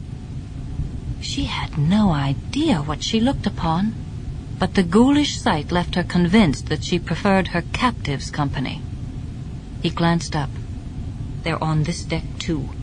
We have to keep moving. He rose and headed off down the tunnel, utterly ignoring the weapon in her hand. Then inspiration apparently seized him. He pressed a panel on the wall. A hatch opened onto a large chamber, and he strode inside with a sense of purpose. She followed cautiously, scanning with the weapon at the ready until she was certain no one else waited inside the room. It was empty, save for a grouping of couches and chairs facing the bare far wall.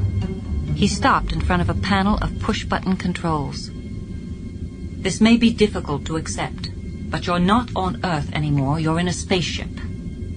He lifted his hand and pressed a control. She stood motionless and watched as the great curving wall slid aside to reveal naked space and stars, and beneath them, vast and blue and shining, Earth. She staggered backwards. What is this? He turned toward the impossible sight. That's Australia, New Guinea, the Solomons. Montana should be coming up soon. She forced her gaze away, clinging to the wall. Listen to me. I'm not your enemy. I can get you home, but you'll have to put that weapon down and trust me. She felt a fresh surge of mistrust and backed away. My name is Jean-Luc Picard. What is yours? She managed to speak. Lily. He held out his hand for the weapon. Welcome aboard, Lily. She stared at him and slowly laid the weapon in his palm. As the tension eased, she gazed out the vast window, curious. There's no glass. Picard moved fearlessly toward the opening and tapped what appeared to be empty space. The air shimmered with golden light, which abruptly faded when he withdrew his hand. Force field. I've never seen that kind of technology. That's because it hasn't been invented yet. And she turned and followed him through the door that had opened automatically as he neared it.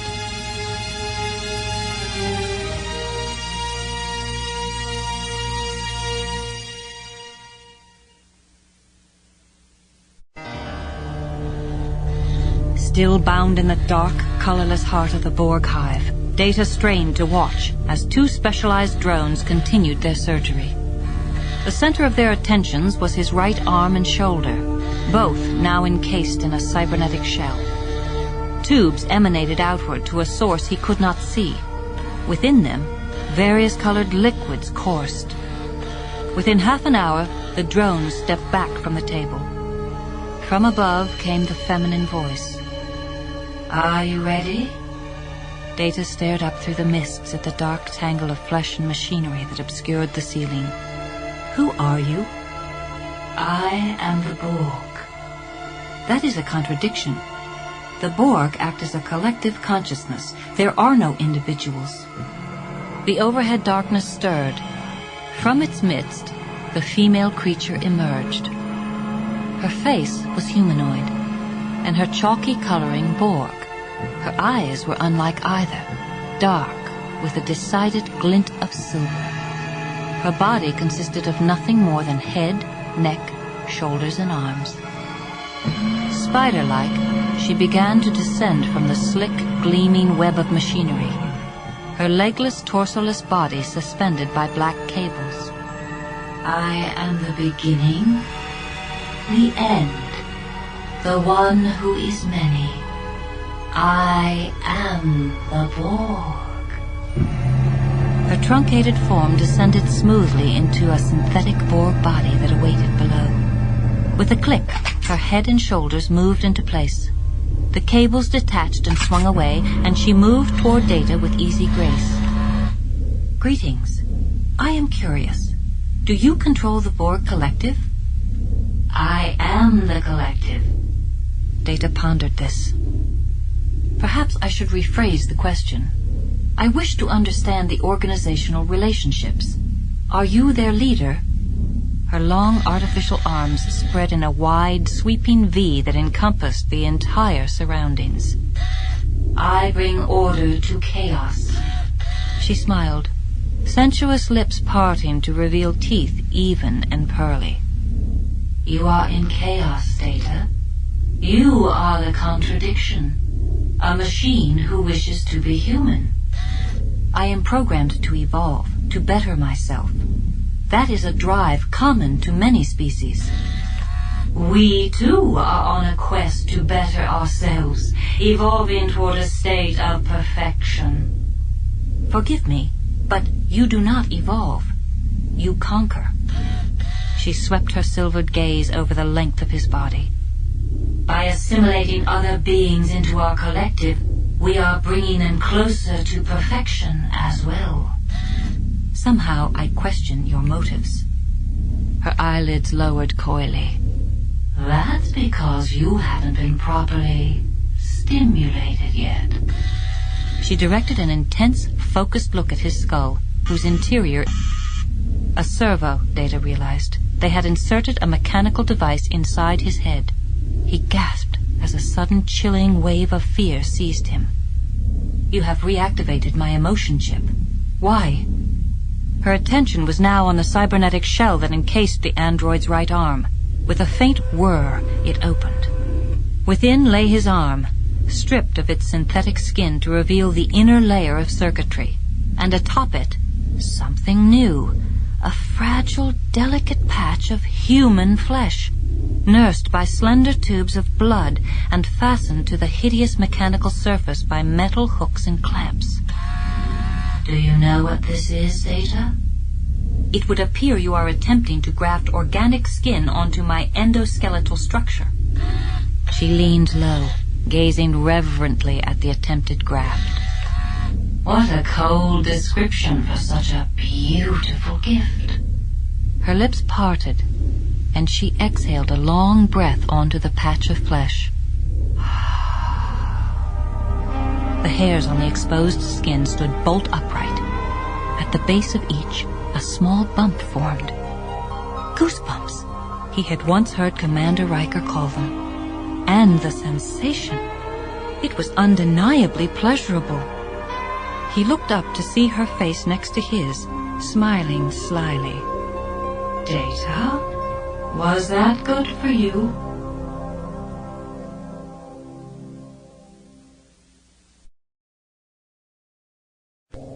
Lily drew a deep breath and leapt through the hatch to the next level down where Picard waited. Picard paused to consult a computerized panel. On the recessed screen on the wall, a message flashed flat-eyed. He was visibly relieved.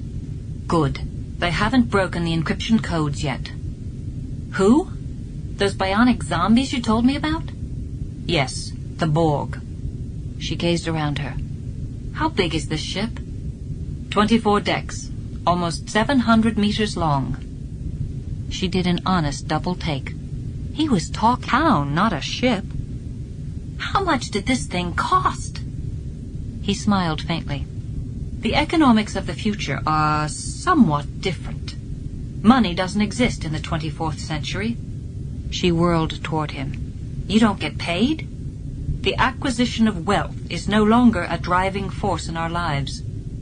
She let go a cascade of laughter, mostly because the notion of Zeph Cochrane and Lily Sloan building the Phoenix without thought of recompense was simply riotous. But her amusement ended abruptly with a horrified gasp.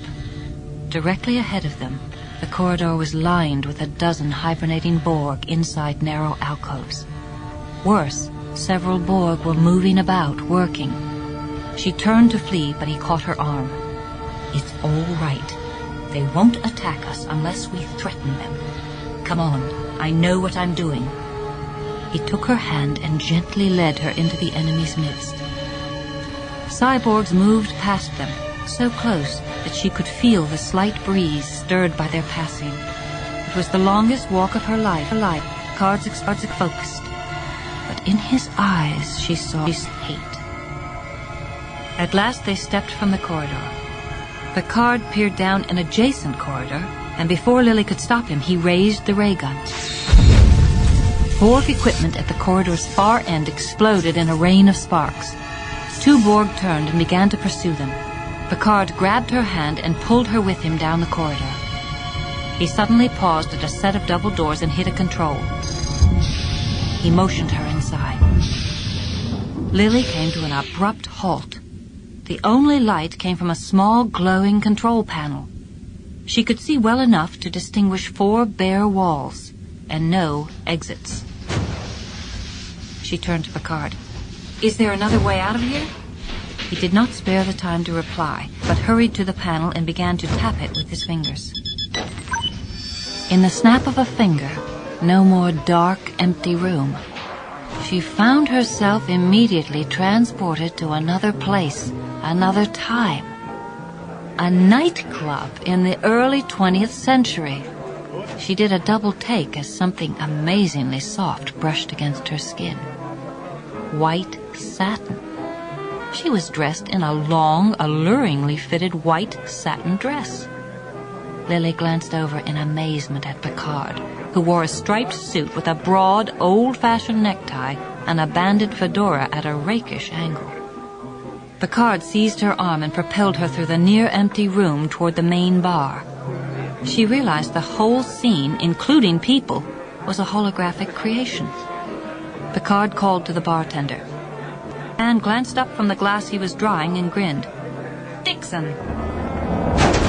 Behind them, the 2 Borg pushed the holodeck doors apart and stepped inside, then hesitated, perplexed by the unexpected scene.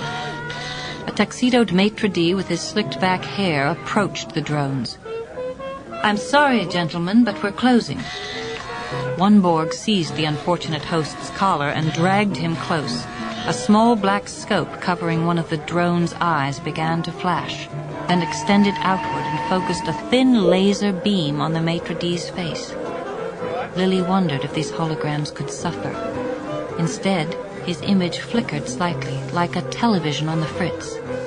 The bartender called to Picard. "Dix, what'll it be? The usual?" Picard glanced up and down the bar. "I'm looking for Nicky the Nose." The bartender frowned. "He ain't been in here for months." Picard let go a breath in a moment of disgusted revelation. "This is the wrong chapter. Computer, begin chapter 13. Lily blinked, and after that briefest of instants, saw that the bar was still the same, but the dance floor was filled with people, and the Borg had just entered the ballroom. Picard took her hand and drew her into the middle of the packed ballroom and began to dance. "Try to look like you're having a good time." As the Borg moved somewhat nearer, Picard steered her through the crowd toward the far side of the room. Lily saw 2 huge Caucasian men sitting in a booth. "Well, well, well, look what the cat dragged in." Something about the man's demeanor and gaudy style of dress evoked Lily's memories of a long-ago history lesson. Mobster. That was the word. Nicky the Nose was a mobster. The Nose took a sip of his drink and smacked his lips. "What's shaking, Dick?" "Just the usual, Nick. Martinis and skirts. Excuse me." He stepped over to the henchman and began patting him down for weapons. The Borg suddenly broke through the crowd and headed toward Picard and Lily. Desperate, Picard lunged for the violin case on the seat beside the henchman, popped open the case, and pulled out the large and very forbidding-looking gun, an ancient thing called a Tommy gun. He whirled to face the two Borg, who now were mere steps away from himself and Lily, pulled back a large black bolt on the weapon, and opened fire. Bullets ripped into the Borg, tearing patterns into the metal armor. Bullets ripped also into the surrounding tables, chewing wood into splinters. People screamed and ran out the doors. Picard kept on firing until the Borg crashed to the floor and the Tommy gun clicked empty. If he had had more bullets, he would have kept on shooting. At last, the angry henchman walked over to the dead Borg and gazed down at them with a loathing that chilled Lily to the core. Without a word, Picard opened a panel on one of the Borg's abdomen. Lily leaned forward to look and grimaced at the circuitry and cable tangled together with slick, quivering, blood and bile-scented organs. I don't get it. This is all some kind of illusion, a bunch of holograms. If the gun isn't real... I disengaged the safety protocols. Without them, even a holographic bullet can kill. What are you doing? Looking for the neuroprocessor. Every Borg has one. It's like a memory chip. It'll contain a record of the instructions this Borg's been receiving from the collective. She knelt on the corpse's other side and noticed the Borg wore the ragged remnants of a black and gray uniform. Hey, that's one of your uniforms. Picard didn't even glance up. This was Ensign Lynch. As he spoke, he ripped a chunk of circuitry from deep within the corpse's gut. Oblivious to the horror, Picard neatly plucked a small, shining chip from within the mangled mess. Lily could look at the captain no longer. Instead, she fixed her troubled gaze on the dead ensign and saw, beneath the chalky flesh, hints of what had once been an individual human's features. She shook her head. Tough break. Yes, but we have to get to the bridge. She looked up at him. What was it Ma used to say? Be careful of the enemies you choose, because the more you hate, the more you become like them.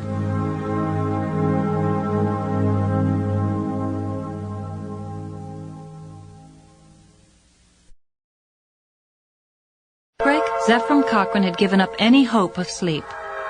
The attack on the silo and his inordinately strange conversation with William Riker and company had stripped away any chance of taming the mania that seized him. Space travel, encounters with aliens, his own elevation to godhood. By dawn, his speeding thoughts had zoomed past pleasure and straight toward full-blown panic. 11 a.m., and the next few minutes afterward. If he could only last until then, could only maintain a measure of control, he might be able to make it. With that thought in mind, he had tucked a flask of booze beneath his fleece vest. Alcohol took some of the edge off and eased the shaking of his hands. Despite the past few sleepless nights, he felt perfectly rested, even energetic as he made his way down the slope. The air still smelled strongly of smoke. In the near distance, what had yesterday been a lush evergreen forest was now a collection of blackened tree trunks emerging from charred, lifeless soil. He dashed behind a nearby Quonset hut, grabbed his long pole. A vaguely familiar voice came behind him. "Doctor?" He almost choked. "Yeah?" It was LaForge. Cheerfully, he offered what looked to be a handheld computer to Cochrane. Cochrane took the little computer and stared down at it, marveling at the quality of the display on the tiny screen, until he saw one of his own designs for the Phoenix there. "I tried to reconstruct the intermix chamber from what I remember at school. Tell me if I got it right." Cochrane was aghast. "You learned this in school?" "Yeah. Basic warp design is a required course at the Academy. The first chapter's called Zephram Cochrane." Cochrane stared down at the little computer screen. "Well, it looks like you got it right." The engineer brightened visibly, while Cochrane wilted under his adoration. He glanced, panicked, around him. Most of the forest surrounding the settlement was burned away, but if he ran hard for a while, he could make it past the damage into an area thick with evergreen. Beside him, LaForge laughed, completely unaware of his companion's downward spiral into fear. I wish I had a picture of this. What? LaForge gestured at the immediate area around the silo. In the future, this whole area becomes a historical monument. You're standing in almost the exact spot where your statue's going to be. Cochrane was terrified. Statue? Yeah, it's marble, about 20 meters tall. You're looking up at the sky, your hand sort of reaching toward the future. Cochrane croaked. I have to take a leak. LaForge scowled suddenly at the silo doors, then down at his little computer. Leaks? I'm not detecting any leaks. Don't you people ever pee in the 24th century? The engineer's expression went from concern to amusement. Oh, leak! I get it. That's pretty funny. Cochrane wheeled about and made for the woods, forcing himself to walk deliberately until LaForge himself turned and headed back down into the silo. Then he yielded at last to the panic, the terror, the galloping madness that threatened to consume him, the world, the present and the future, and began to run.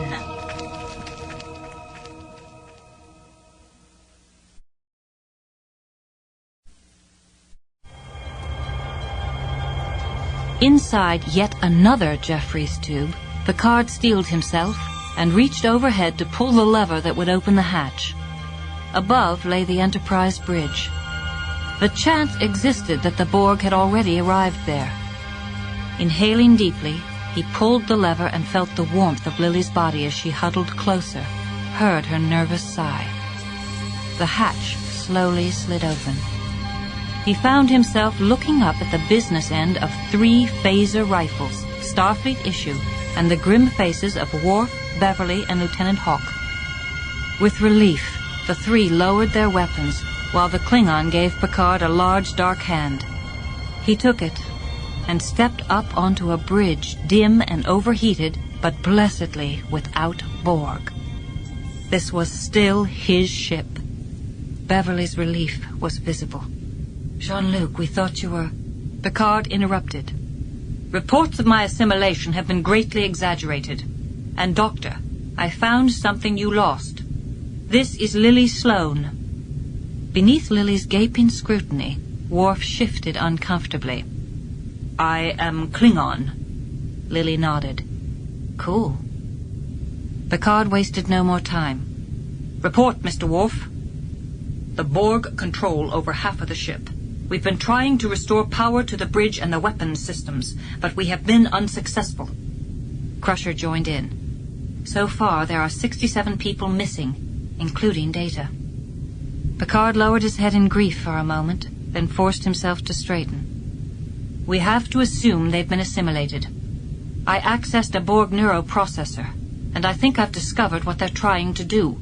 They're transforming the deflector dish into an interplexing beacon. Hawk frowned, puzzled. Interplexing beacon? A kind of subspace transmitter. It links all the Borg together to form a single consciousness. If activate the beacon, they'll establish a link with the other Borg in this century.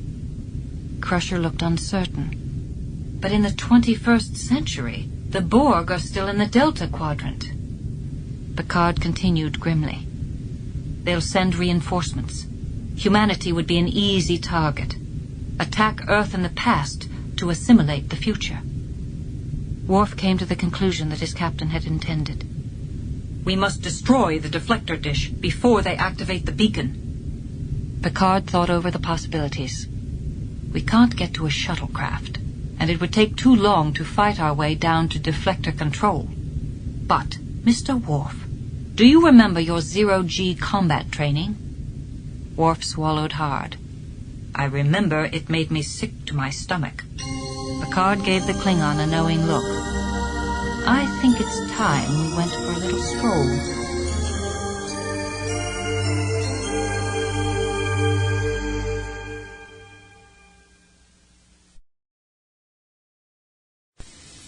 Inside an Enterprise airlock, Picard secured the helmet to his spacesuit, then took the phaser rifle Worf offered. Captain, I have remodulated the pulse emitters, but I do not believe we will get more than 1 or 2 shots before the Borg adapt. Then we'll just have to make those shots count. Picard then addressed both the Klingon and Lieutenant Hawk. Magnetize. Picard moved to a wall panel and activated the control. The airlock door opened. Impulsively, he turned back toward Lily, who had insisted on seeing them off. She gazed up at him with a taut smile. Watch your caboose, Dix. I intend to. Then he led the others into the airlock.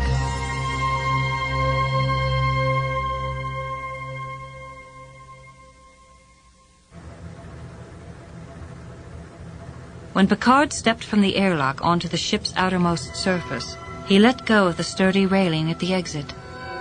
The infinitely vast backdrop of space, with the shining earth in the foreground, evoked an instant of instinctive, dizzying panic. When he put his boot down against the metal hull, he did not hear it clank. If the boot's hold faltered for even a second, off he would drift into the void, headed for what was, according to space legend, the loneliest and often longest of deaths. He drew a breath, steadied himself, then turned and helped out Hawk, then Worf. The three began to move in unnerving silence across the rounded underbelly of the saucer section. Picard turned to his former security chief. Worf, how are you doing? Not good. Try not to look at the stars. Keep your eyes on the hull. Worf complied.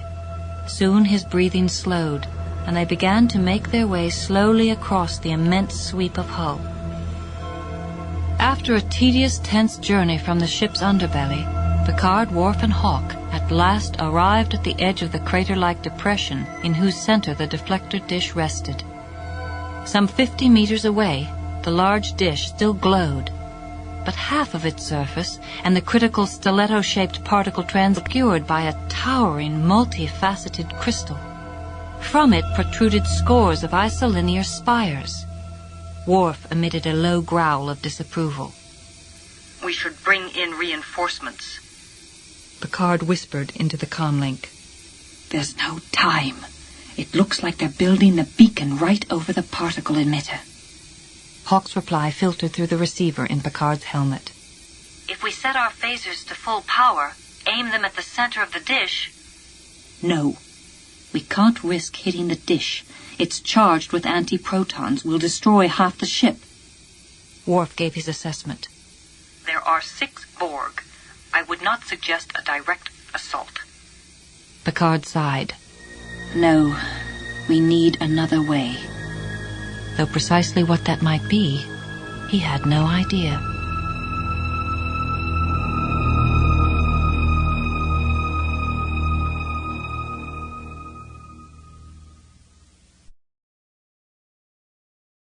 In the tropical mists of the Borg hive, Data attempted unsuccessfully to remain as calm and detached as he had been before the emotion chip's activation.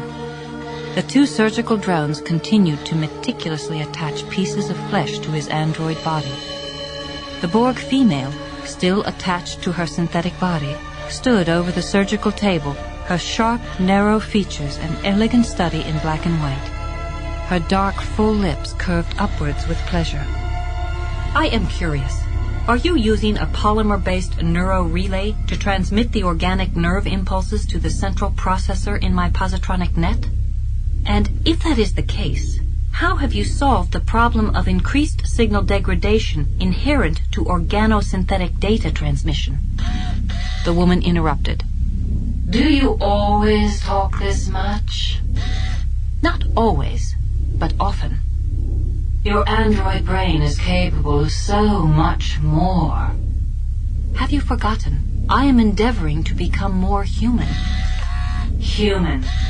We used to be exactly like them. Flawed, weak, organic. But we evolved to include the synthetic. And now we use both to attain perfection. Your goal should be the same as ours. Believing oneself to be perfect is often the sign of a delusional mind. Small words from a small being trying to attack what he doesn't understand. I understand that you have no real interest in me, that your goal is to obtain the encryption codes for the Enterprise computer. That is one of our goals, but in order to reach it, I am willing to help you reach your goal. As she spoke, one of the drones again began to lift a restraint, this time on Data's arm. Data lashed out, slamming the Borg aside. With android speed, he broke off the other restraints, then rose to find his surgeons in pursuit. He reached out for the first and flung the drone across the room. The other he kicked into a far tangle of moist tubing and cable. Was the Borg merely moved out of the way and watched in mild interest, then tilted her head in a silent command. Data came to an abrupt halt when a shimmering force field flashed in front of him. He whirled about and faced a third drone, one who lifted a misshapen metal hand from which emerged gleaming silver claws, razor sharp. With purely human instinct, Data raised his right arm to shield his face. The talons flashed, swept through the air with a faint whistle, bit into tender flesh. Data gasped, stunned by the bright, searing shock of pain. He stared down at his arm in amazement at the narrow rivulets of blood. The Borg Queen raised a hand, instantly stopping all the alerted drones who had moved in for the kill. Look at yourself, Data. Standing there, cradling the new flesh I've given you. If it means nothing to you, why protect it? Tear the skin from your limbs as you would a defective circuit. We won't stop you. Don't be tempted by flesh. He drew a breath and reached for the edge of a patch of new skin, braced himself, then dropped his hand. The female neared him. Are you familiar with physical forms of pleasure? If you are referring to sexuality, I am fully functional, and I have been programmed in multiple techniques. How long has it been since you've used them? With the emotion chip activated, the accessed memory brought with it the image of Tasha Yar, golden hair oiled and glistening. It also brought grief at the remembrance of her death. 8 years, 7 months, 16 days, 4 minutes, 22 seconds. The Borg Queen drew even closer. Far too long. She tried to stare deeply into his eyes. In response, Data averted his gaze and affected an expression of confusion. But his eyes were focused on the distant wall and the plasma coolant tanks as he made his decision. Then he raised his face and boldly returned her stare, determined to yield to the inevitable. And when she kissed him, he pressed a hand to the small of her back, his expression tranquil, at peace with his choice.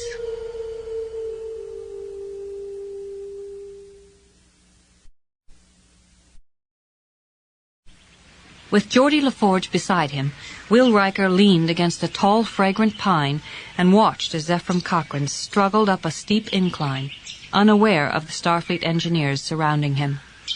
Riker could accept that the man was erratic and had a serious addiction to alcohol, but he could not accept that the man had run away from what he cared about most.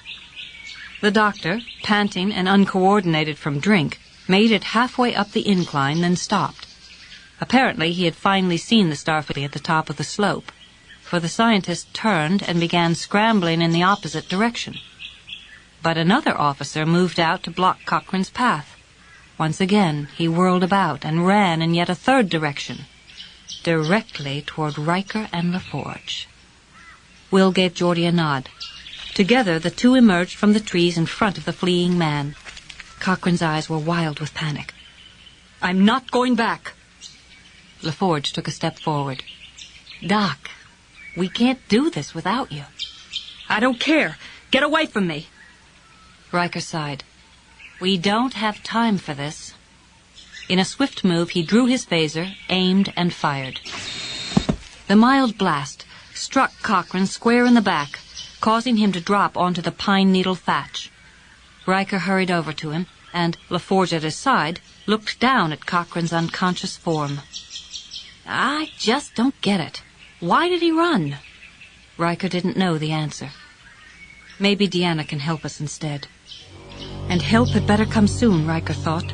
Within 2 hours, in fact, or there would be no point in worrying about the Enterprise or Cochrane or a spacefaring future at all.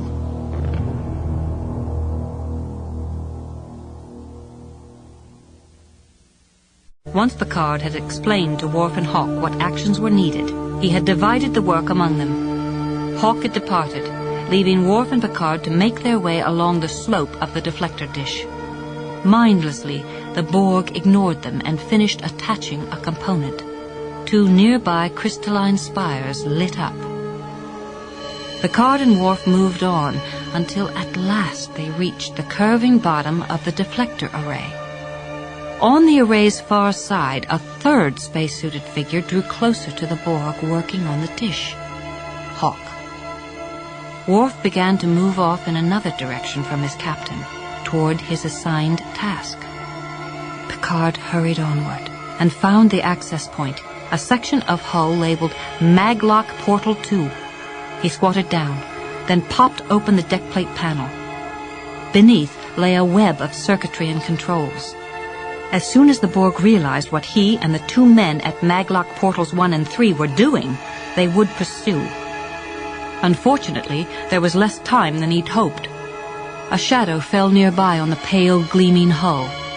Picard glanced up to see, some 20 meters away, a drone heading slowly toward him.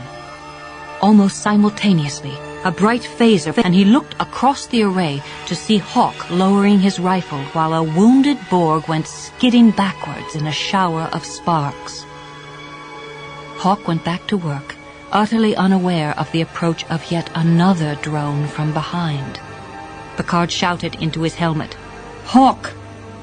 Before the young man could position his weapon and fire, the drone was upon him, reaching out with inhumanly strong hands and translucent nails from beneath which extruded talons, black and slick and writhing. Picard closed his eyes briefly. Hawk did not scream, did not cry out, but the comlink between them was still open, and he heard the primal, horrified gasp, then the sound of tortured breathing as the talons found their way home. Then silence. Worf's voice filtered through the comlink. "The magnetic constrictors are disengaged." "Worf, get up to Hawk's position and complete the cycle." Worf gave a warning. "They've adapted." Then Picard had to stop his work. The Borg was now only 2 arm lengths away. He reached for his phaser rifle, useless against the Borg, and yet not entirely so, and fired at the stretch of hull between himself and his pursuer. The deckplate gave way, causing a powerful blast of gas to stream from the gaping tear. The force of it knocked the drone onto his back, but Picard felt no surge of exhilaration. For in front of him, 4, then 6 spires began brilliantly to glow.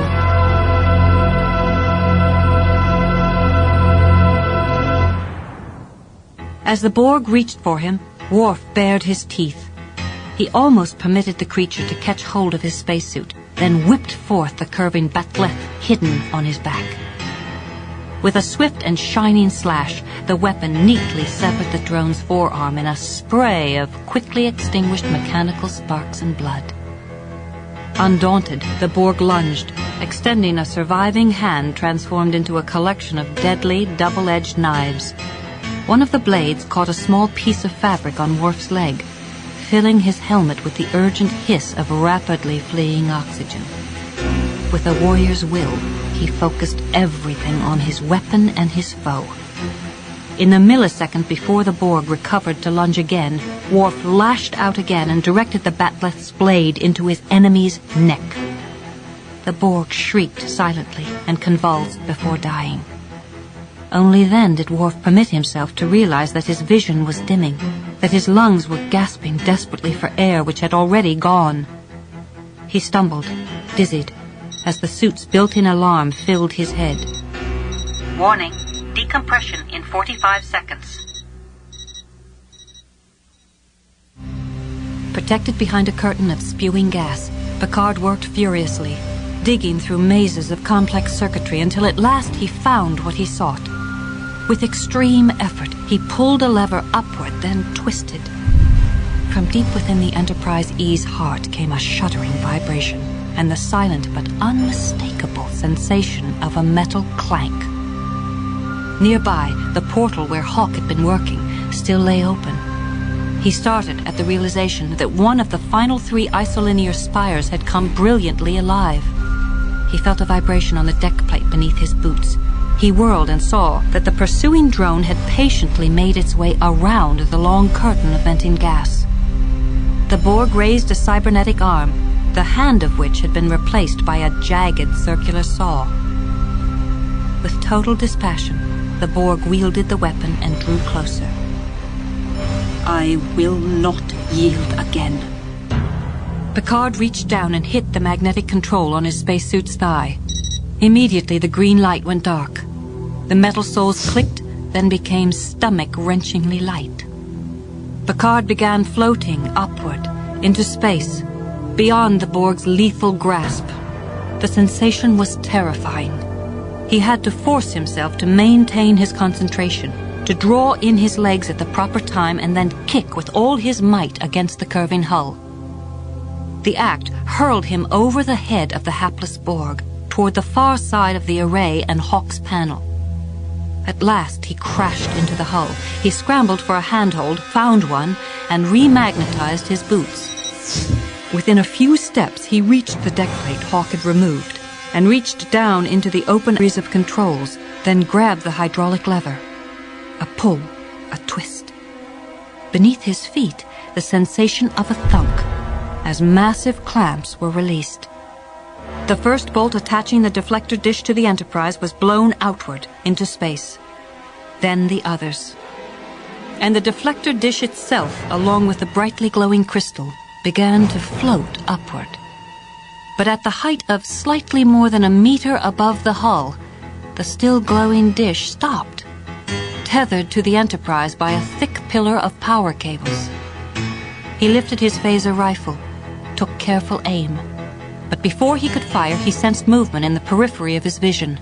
Immediately he turned and found himself face to face with an inhabited Starfleet spacesuit, Hawk's, judging from its size. The body inside the spacesuit lunged at him. Picard knew that inside that mindless shell, the personality named Hawk was still there, infinitely horrified and helpless, praying for Picard's victory. Hawk seized his shoulders, tried to slam him down against the deck plate. Picard fell backward. Fortunately, Borg Hawk was too new to the collective to have been fitted with cybernetic weaponry. Unfortunately, his strength was now at least 10 times that of Picard.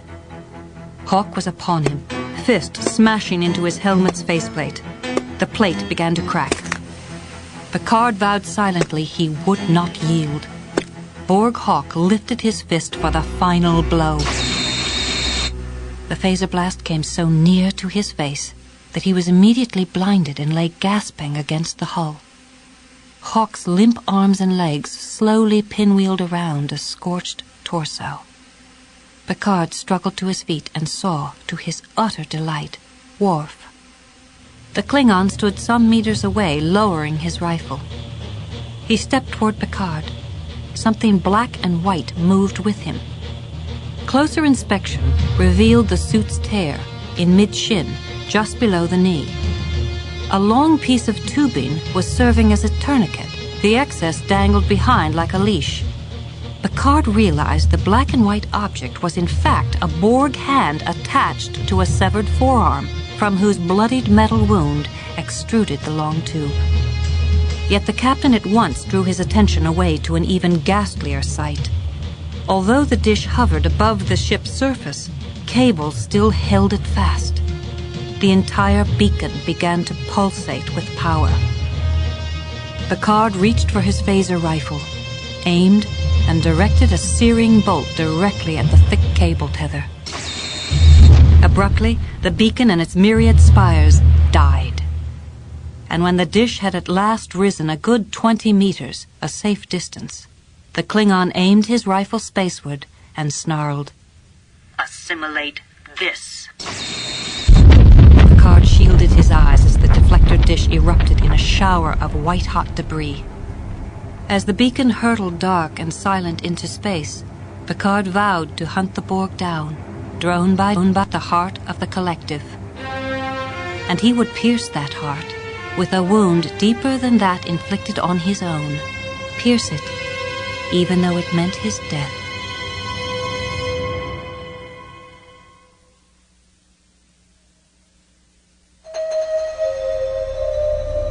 In the warm, moist womb of the Borg hive, she who was all lifted her head sharply at the vision of fire and shattering crystal, at the silent sound of death cries. Locutus. The hour would now not be long. The time would soon come. She would look upon him again present the choice. And this time, she would have her revenge.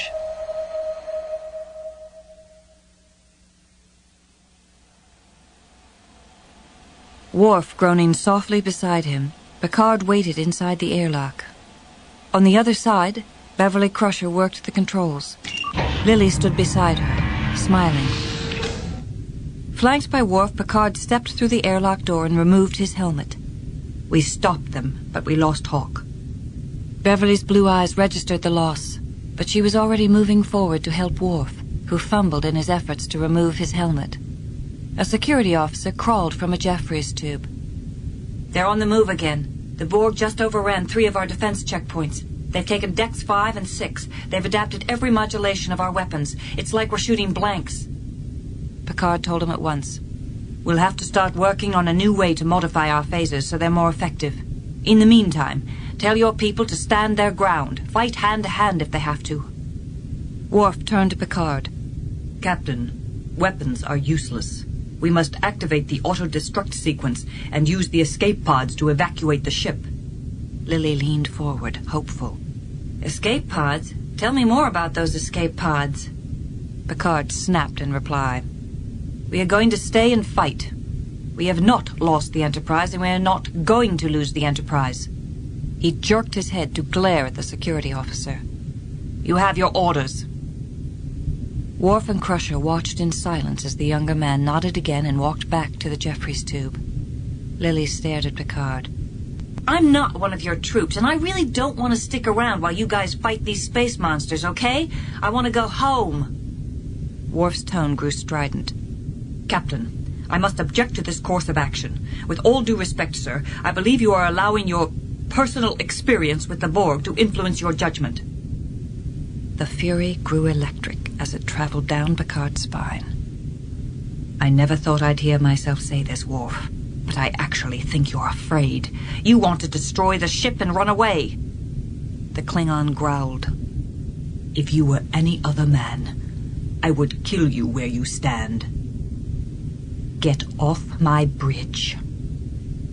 The Klingon turned and moved for the open Jeffries tube hatch, then crawled inside.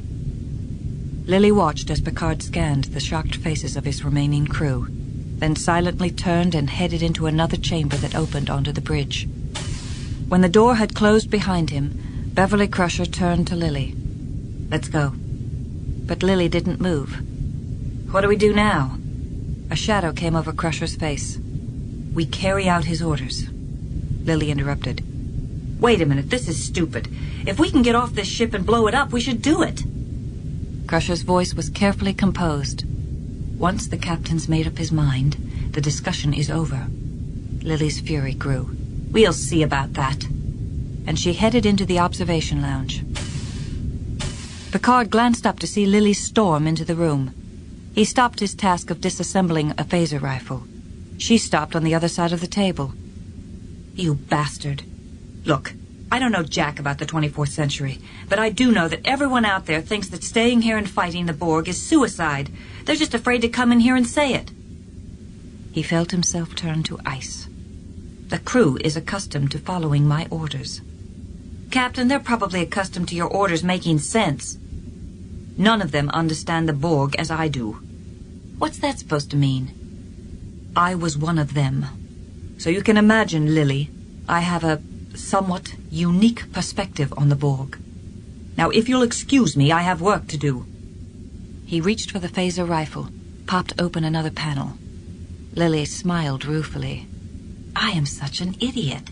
It's so simple. Revenge. This is about revenge. The Borg hurt you, and now you're going to hurt them back. He gave her a In my century, we don't succumb to revenge. She leaned closer to him. I saw the look on your face when you shot those Borg on the holodeck.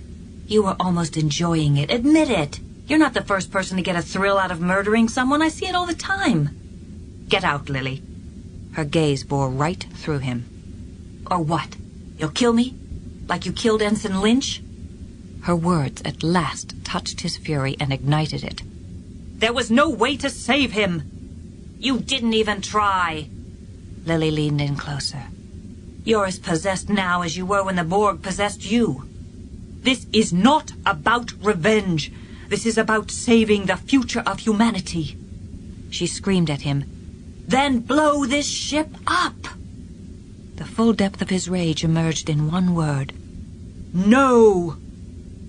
He lifted the rifle in his hand and hurled it across the room. It smashed against the case of Enterprise mementos, scattering ships and metals everywhere.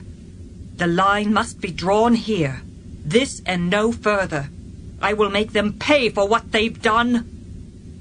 He said it with such force that he startled himself into silence. Lily gazed at him with compassion. You broke your ships. Picard glanced up.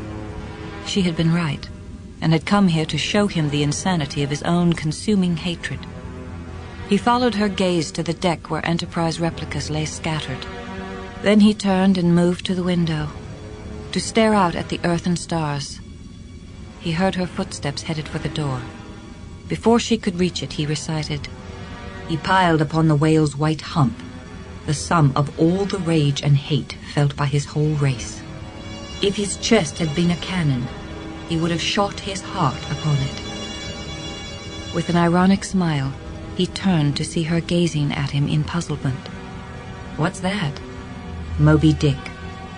Actually, I never read it. Ahab spent years hunting the white whale that crippled him, a quest for vengeance. And in the end, the whale destroyed him and his ship. For a long moment he looked into her eyes. Then he drew a breath of pure resolve and walked out onto the bridge. Immediately, Crusher and the others turned to him, their faces anxious, somber, concerned. Prepare to evacuate the Enterprise.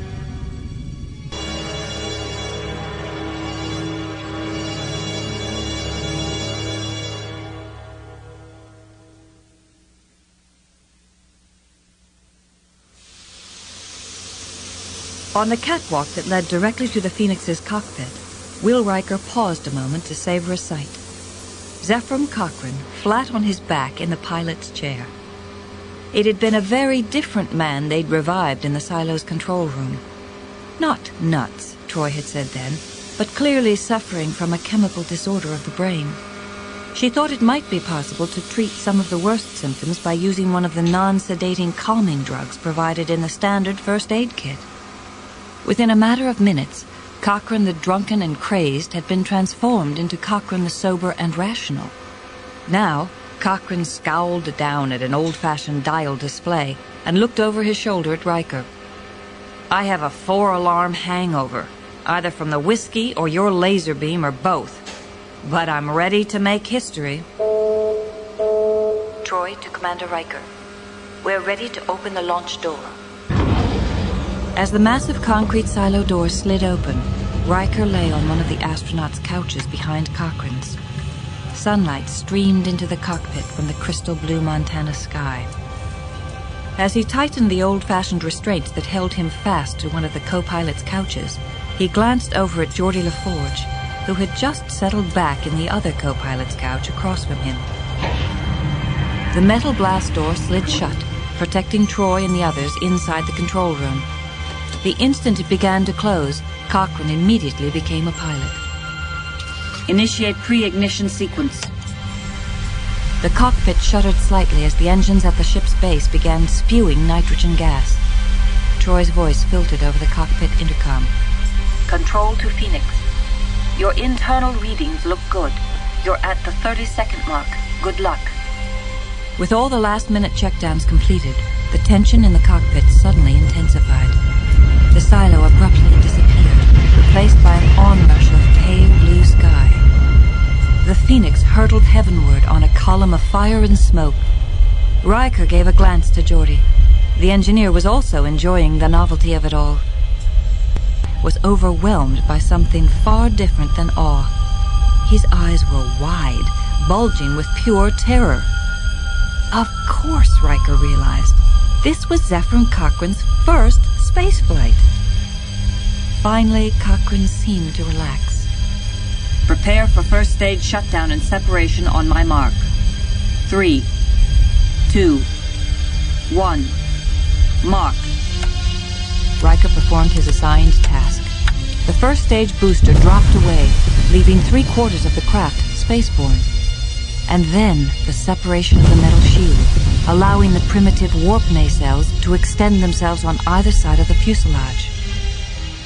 The noise and vibration abruptly stopped, leaving glorious calm and silence as the Phoenix settled into Earth's orbit. Riker peered at his controls.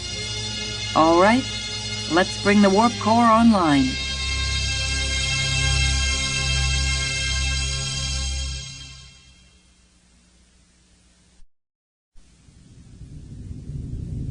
Picard sat in the captain's chair. The order had been given. Most of the surviving crew members were now hurrying to escape pods. Computer, this is Captain Jean-Luc Picard. Begin auto-destruct sequence. Authorization Picard 110 Alpha. A junior officer worked swiftly at a control panel, typing in a response to the request, enter destination coordinates. Immediately, a map of Earth appeared on the screen, which zoomed in on a mere pin dot of land in the South Pacific. Coordinates accepted. Landing target, Gravit Island. Area, 10 square kilometers. Population, 0. Crusher, her face drawn and tense, continued the litany. Computer, this is Commander Beverly Crusher. Confirm auto-destruct sequence. Authorization Crusher 22 Beta. Worf's voice was as subdued as Picard had ever heard it. This is Lieutenant Commander Worf. Confirm auto-destruct sequence. Authorization Worf 33 Gamma. Instantly, the computer responded. Command authorizations accepted. Awaiting final code to begin countdown. This is Captain Picard. Destruct sequence 1A, 15 minutes. Silent countdown. Enable. The computer intoned matter-of-factly. Self-destruct in 14 minutes, 55 seconds. There will be no further audio warnings. The three of them, Picard, Worf, Crusher, exchanged a solemn look. Picard rose and took a long, final look at his bridge. I barely knew her. Then they joined the calm group of bridge personnel, each awaiting a turn to crawl into the Jeffries tube hatch that led to the escape pods. Picard met Worf's gaze. Mr. Worf, I regret some of the things I said to you earlier. Without doubt, you're the bravest man I've ever met. See you on Gravit Island. The Klingon nodded and then moved quickly to the hatch and disappeared. Picard followed, grabbing the hatch railings with his hands. Abruptly, the whisper of the collective filled his skull. And from within that stormy chorus, a small, distinctive voice emerged. Captain. Picard gasped. It was Data. He knew Data was unassimilated and about to be destroyed by his own captain's order.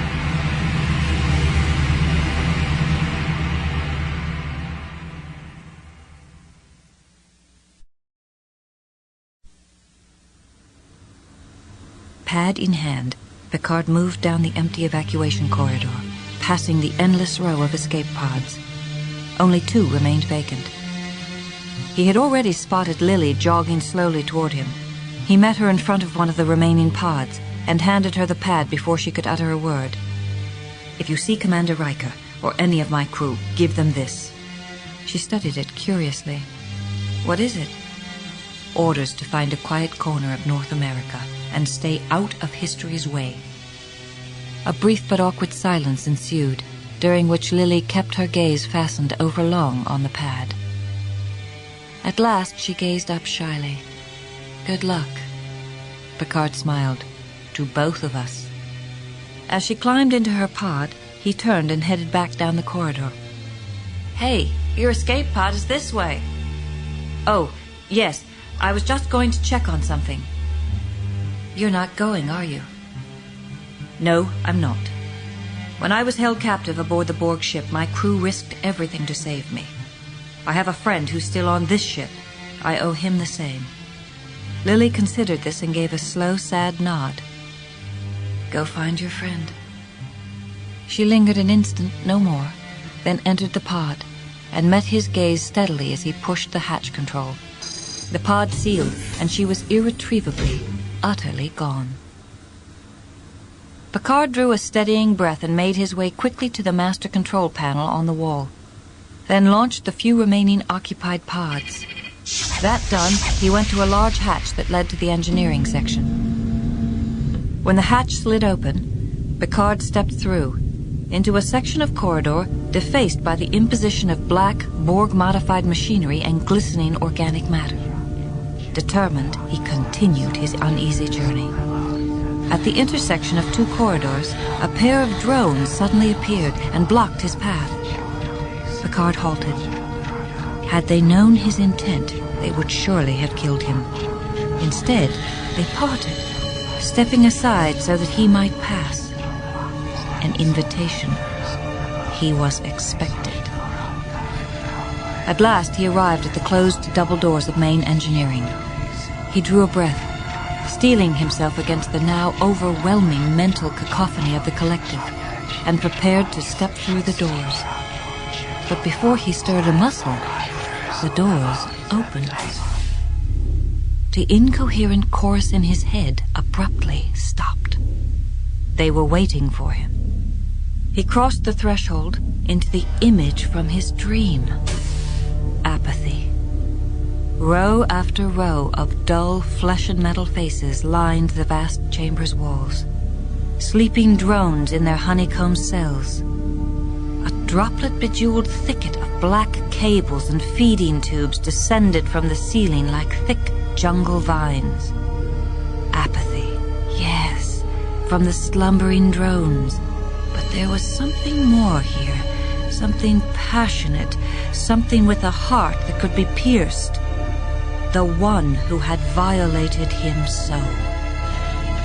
Movement behind him. When he slowly forced himself to turn, he saw her standing before him, and he recoiled in shock. "What's wrong, Locutus? Don't you recognize me?" He did. Memories bound for 6 years washed over him. On the Borg ship, her face, sharply beautiful and pale above his, as she gazed down approvingly at Locutus's terrible birth. "We were very close, you and I." The chill of fear transformed into bitterly cold anger. "Yes, I remember you. You were there. You were there the entire time. But that ship and all the Borg on it were destroyed." Her coy expression grew scornful. "You think in such three-dimensional terms. How small you've become. Data understands me, don't you, Data?" From one of the alcoves, Data stepped forth, his expression entirely emotionless. And almost totally human. Golden eyes now blue, brown hair tousled, face almost entirely covered by pink human flesh. What have you done to him? "Given him what he's always wanted. Flesh and blood." Let him go. He's not the one you want. Her lips parted in the sly, slightly mocking smile. "Are you offering yourself to us?" Offering myself, that's it. I remember now. It wasn't enough to assimilate me. You wanted me to give myself freely to the Borg, to you. The corner of an alabaster lip curled in repugnance. You flatter yourself. I have overseen the assimilation of countless millions. You are no different. You're lying. You wanted more than just another Borg drone. You wanted the best of both worlds. A human being with a mind of his own who could bridge the gulf between humanity and the Borg. You wanted a counterpart, an equal. But I resisted. I fought you. The curled lip rose higher. You can't begin to imagine a life you've denied yourself. Together, nothing could have stopped us. He took a deliberate step toward her. It's not too late. Locutus can still be with you, just as you wanted him. An equal. Let Data go, and I will take my place at your side. Willingly, without resistance. She moved closer, her body almost touching his. Such a noble creature. A quality we sometimes lack. We will add your distinctiveness to our own. Welcome home, Locutus. Abruptly, she turned to Data. You're free to go, Data. The human android did not move. I do not wish to go. The Borg Queen smiled. As you can see, I've already found an equal. Data, deactivate the self-destruct sequence. The card reacted with alarm. Data, don't do it! Undaunted, the android moved calmly to a computer console and pressed a series of controls with preternatural speed. The computer reported, Auto-destruct sequence deactivated. The Queen directed a smile of purely malevolent triumph at Picard. Now, Data, enter the encryption codes and give me computer control. Data complied, and when he looked up from his console, all the consoles in engineering blinked to life. As two Borg guards dragged Picard toward a surgical table, the near-human android moved to the Queen's side. He will make an excellent drone.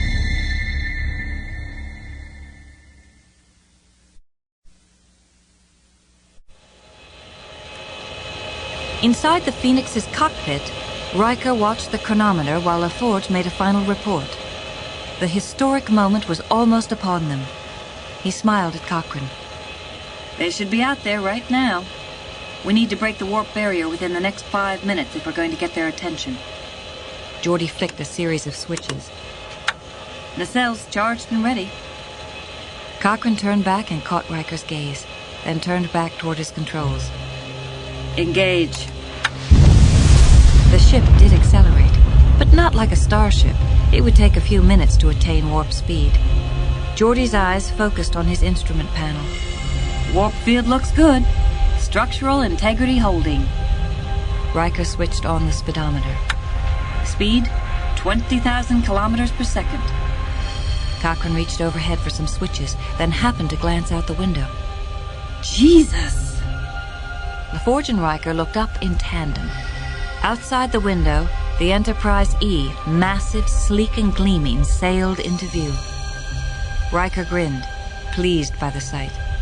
The lack of communication with the ship had gnawed at him, made him worry that perhaps all aboard had been harmed somehow by the Borg. Communications or not, she had made it here all the same, to offer up protection in case it was needed. Relax, Doctor. They're just here to give us a send-off. 30 seconds to warp threshold. Geordi pointed out the window. They're getting pretty close. The Enterprise was indeed closer, and if Riker hadn't known better, he might have thought she was giving chase.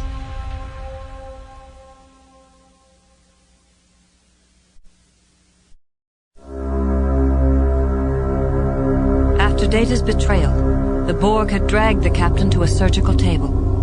Once again, Picard stared up at the Queen's delicate white features. She would again steal his existence, his body, his mind. He would again become her parrot, Locutus. And all of Earth and those upon it who dared dream would be obliterated, crushed. She lifted an instrument from the table, pressed a control, and watched a sharp, needle-thin probe emerge from its tip. He glared back at her, defiant. Data said, behind him and out of view, "The Phoenix is coming into range. I am bringing the phasers online." Picard watched as Data moved to another console, on whose monitor was displayed the long cylindrical capsule of the Phoenix, partly obscured by a blinking red crosshair. But Picard had not failed to notice that the console stood directly to one side of the plasma coolant tanks. Quantum torpedoes locked. The Borg Queen graced Data with a savage smile. Destroy them. Data shot an odd glance back at the Queen, turned, and took a step toward her and the coolant tanks. Resistance is futile. With blinding swiftness, he whirled and slammed his synthetic fist into one of the tanks. Liquid gas spewed from the resulting puncture, carrying Data across the vast chamber in a roiling wave, sweeping into the nearest alcoves of sleeping drones. At the same mad instant, the Queen looked toward the ceiling, summoning 3 long black cables that snaked downward at her silent command. Picard freed himself and stood up upon the surgical table to avoid the lethal flood that washed past him over the deck. When the cables arrived, he threw himself at them, succeeded in grabbing one, and began a desperate scramble toward the ceiling, away from the slowly rising gas. The Queen caught one of the other cables and pulled herself up as well. Then she shot an indignant glance at Picard and his cable, and gave the tendril a silent command. At once, the cable began to writhe, to lash, to whip about like an enraged serpent. Picard began to lose his grip and slip closer to the swirling gas. And death. Plasma coolant seethed only inches beneath his boots. On the cable beside him, the Queen had managed to climb to his level. She reached forth with a delicate hand, caught his leg, and yanked downward. He slipped. The sole of his boot skimmed the gas and began to hiss as it melted away. Again she reached to pull him down. A monstrous sight emerged from the roiling gas behind her. Data, the human flesh covering his face and arm grotesquely eaten away, revealing wiring and metal clamps strewn with half-liquefied blood vessels. The android hurled himself at the Queen, knocking her from the cables. Together, they disappeared down into the swirling gas. Picard's thrashing cable gave an abrupt twitch, then fell limp. Immediately, he scrambled up to the ceiling and safety.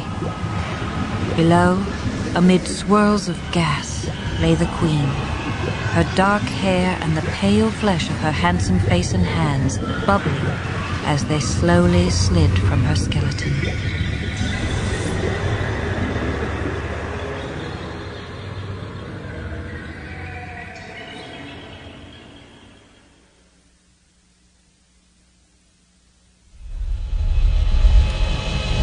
From the pilot's seat of the Phoenix, Cochrane bellowed, "We're crossing the threshold!" The ship around him seemed to dissolve. He felt himself go hurtling forward, weightless, as if his entire body had been launched from a giant slingshot. The stars surrounding him suddenly blurred, then began to streak past at dizzying speed. Zephram Cochrane let go a scream of purest joy, and with it released 10 years' worth of grief and cynicism, pain and hopelessness. Riker shared Cochrane's joy, but told him, "That should be enough. Throttle back and bring us out of warp." Cochrane worked his control panel. Then he paused to stare out the front view shield at the stars which were once again twinkling pin dots. In the far distance, a blue one shone more brightly than all the rest. Cochrane nodded reverently at it. "Is that Earth?" LaForge answered, "That's Earth." The scientist gave a slight shake of his head, marveling. "It's so small." Riker leaned forward, still grinning. "It's about to get a whole lot bigger."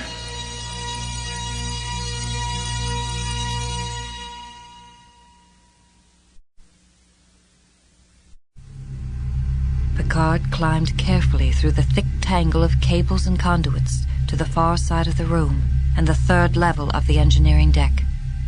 Below, the gas had ceased its roiling and settled into a calm, soft blanket, hiding the carnage beneath. He hurried to a wall panel, opened it, and struck a control. The emergency ventilation system set to work.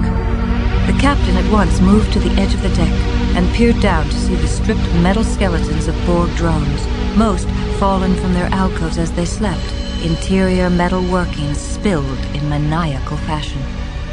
Picard scrambled down the access ladders to the first level and winced at the slight hiss as his boots met the deck. The sprawling metal carcasses were so numerous, the chamber so vast, that he spent some time looking through the black and gray sea before he recognized Data sitting among them. All of the new human flesh on the android's face and right arm had been stripped away, exposing the silvery android skeleton beneath.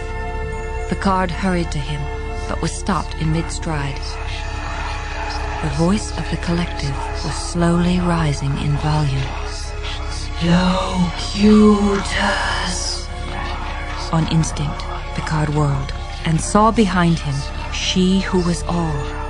A blinking steel cranium atop a smooth metal spine. She writhed in frustrated anguish, struggled to lift herself, to control as she had done from the beginning of time. He reached forth with his hands, and with a surge of inhuman strength, seized her slender metal spine and snapped it in two. The Queen fell still, and within his skull there was a silence so deep, so primal, that he let go a silent sob. He was overwhelmed by the freedom. The collective at last was dead. When finally he turned, he saw his friend. "Are you all right, Data?" Apparently the emotion chip was active, for the android replied with remarkable good humor. "I would imagine I look worse than I feel." He gazed down at the corpse of the Queen. "Strange. Part of me is sorry that she is dead. She brought me closer to humanity than I ever thought possible, and for a time I was tempted by her offer." Picard glanced up sharply. "How long a time?" 0.86 seconds, and for an android, that is nearly an eternity. Smiling, Picard helped him to his feet. "Try to put it behind you, Data." The android hesitated. "Is that what you did, Captain, 6 years ago?" The smile abruptly left Picard's face. "No."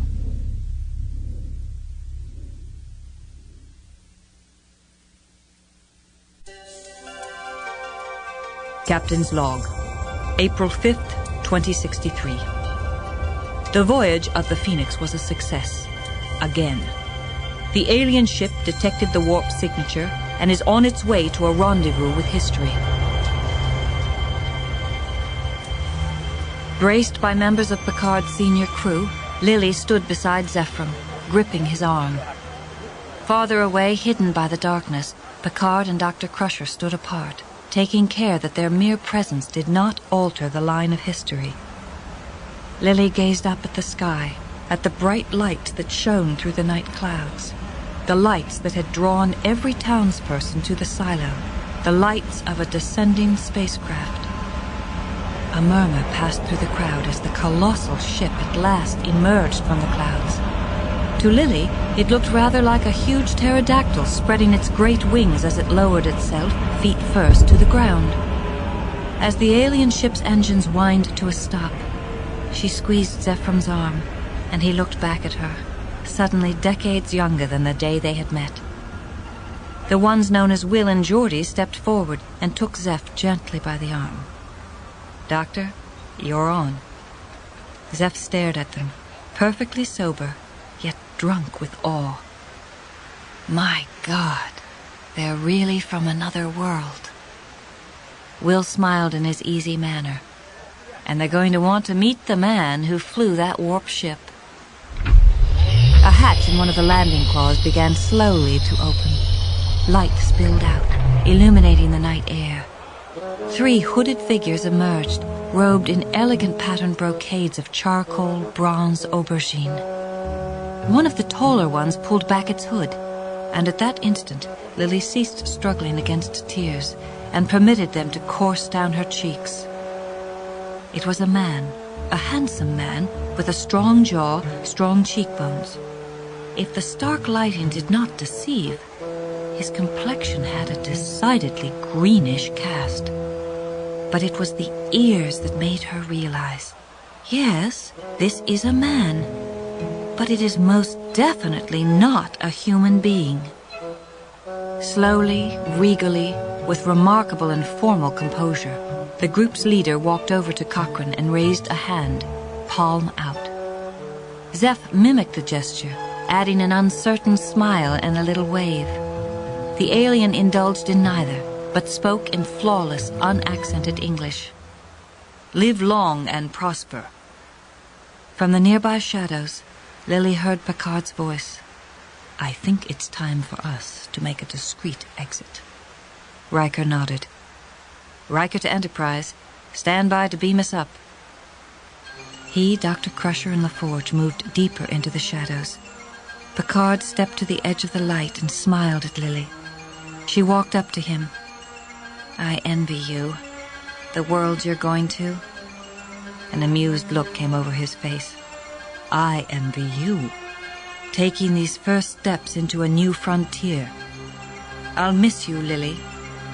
She smiled as he clasped her hands, and then she forced herself to walk away into the blazing lights, but staying close enough to hear his voice.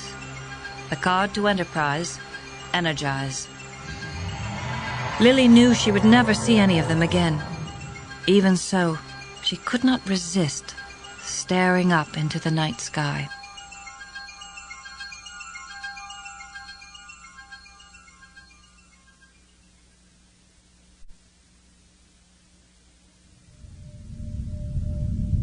Aboard the Enterprise E, now gratifyingly back to normal, Picard looked upon his bridge and his senior crew. He felt appreciation for the future that awaited them, and all who had helped bring it to pass. "Report, Mr. Worf. The moon's gravitational field obscured our warp signature. The Vulcans did not detect us." Geordi looked up from his console. "I've reconfigured our warp field to match the chronometric readings of the Borg sphere." "Recreate the vortex, Commander." Data half-turned from his station, most of his face still silver. Helm standing by. "Laying a course for the 24th century, Mr. Data. Something tells me our future will be there waiting for us." "Course laid in, sir." Picard permitted himself the faintest of smiles. "Make it so."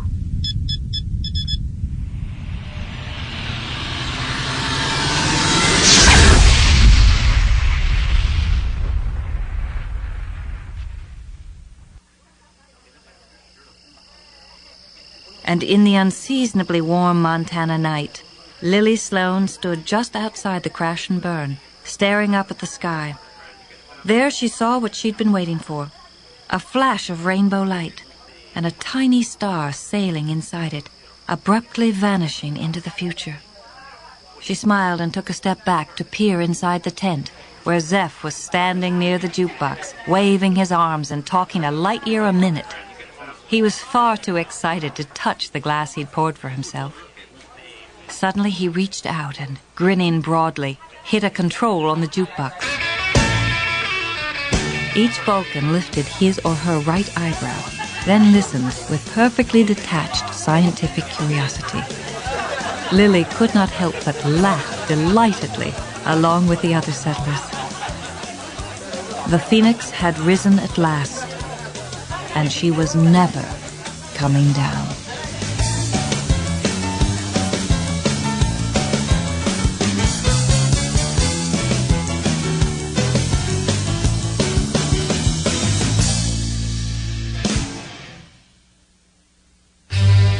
Star Trek: First Contact was written by J.M. Dillard and read by Gates McFadden.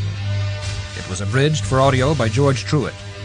The recording engineer was Jeff Thomas at Village Recorders. Editing by Stephen Strassman. Music mix and post-production by Eric Foreman. Sound design by Gary Fink.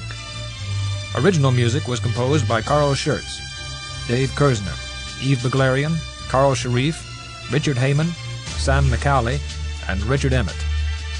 The theme music from the Star Trek television series was composed by Alexander Courage and Gene Roddenberry and used courtesy of Bruin Music. The associate producer was Sloan Seaman. Star Trek: First Contact was produced and directed by Carol Shapiro. This has been a presentation of Simon & Schuster Audio.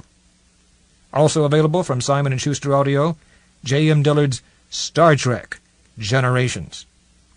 Star Trek: First Contact is available in book form from Pocket Books.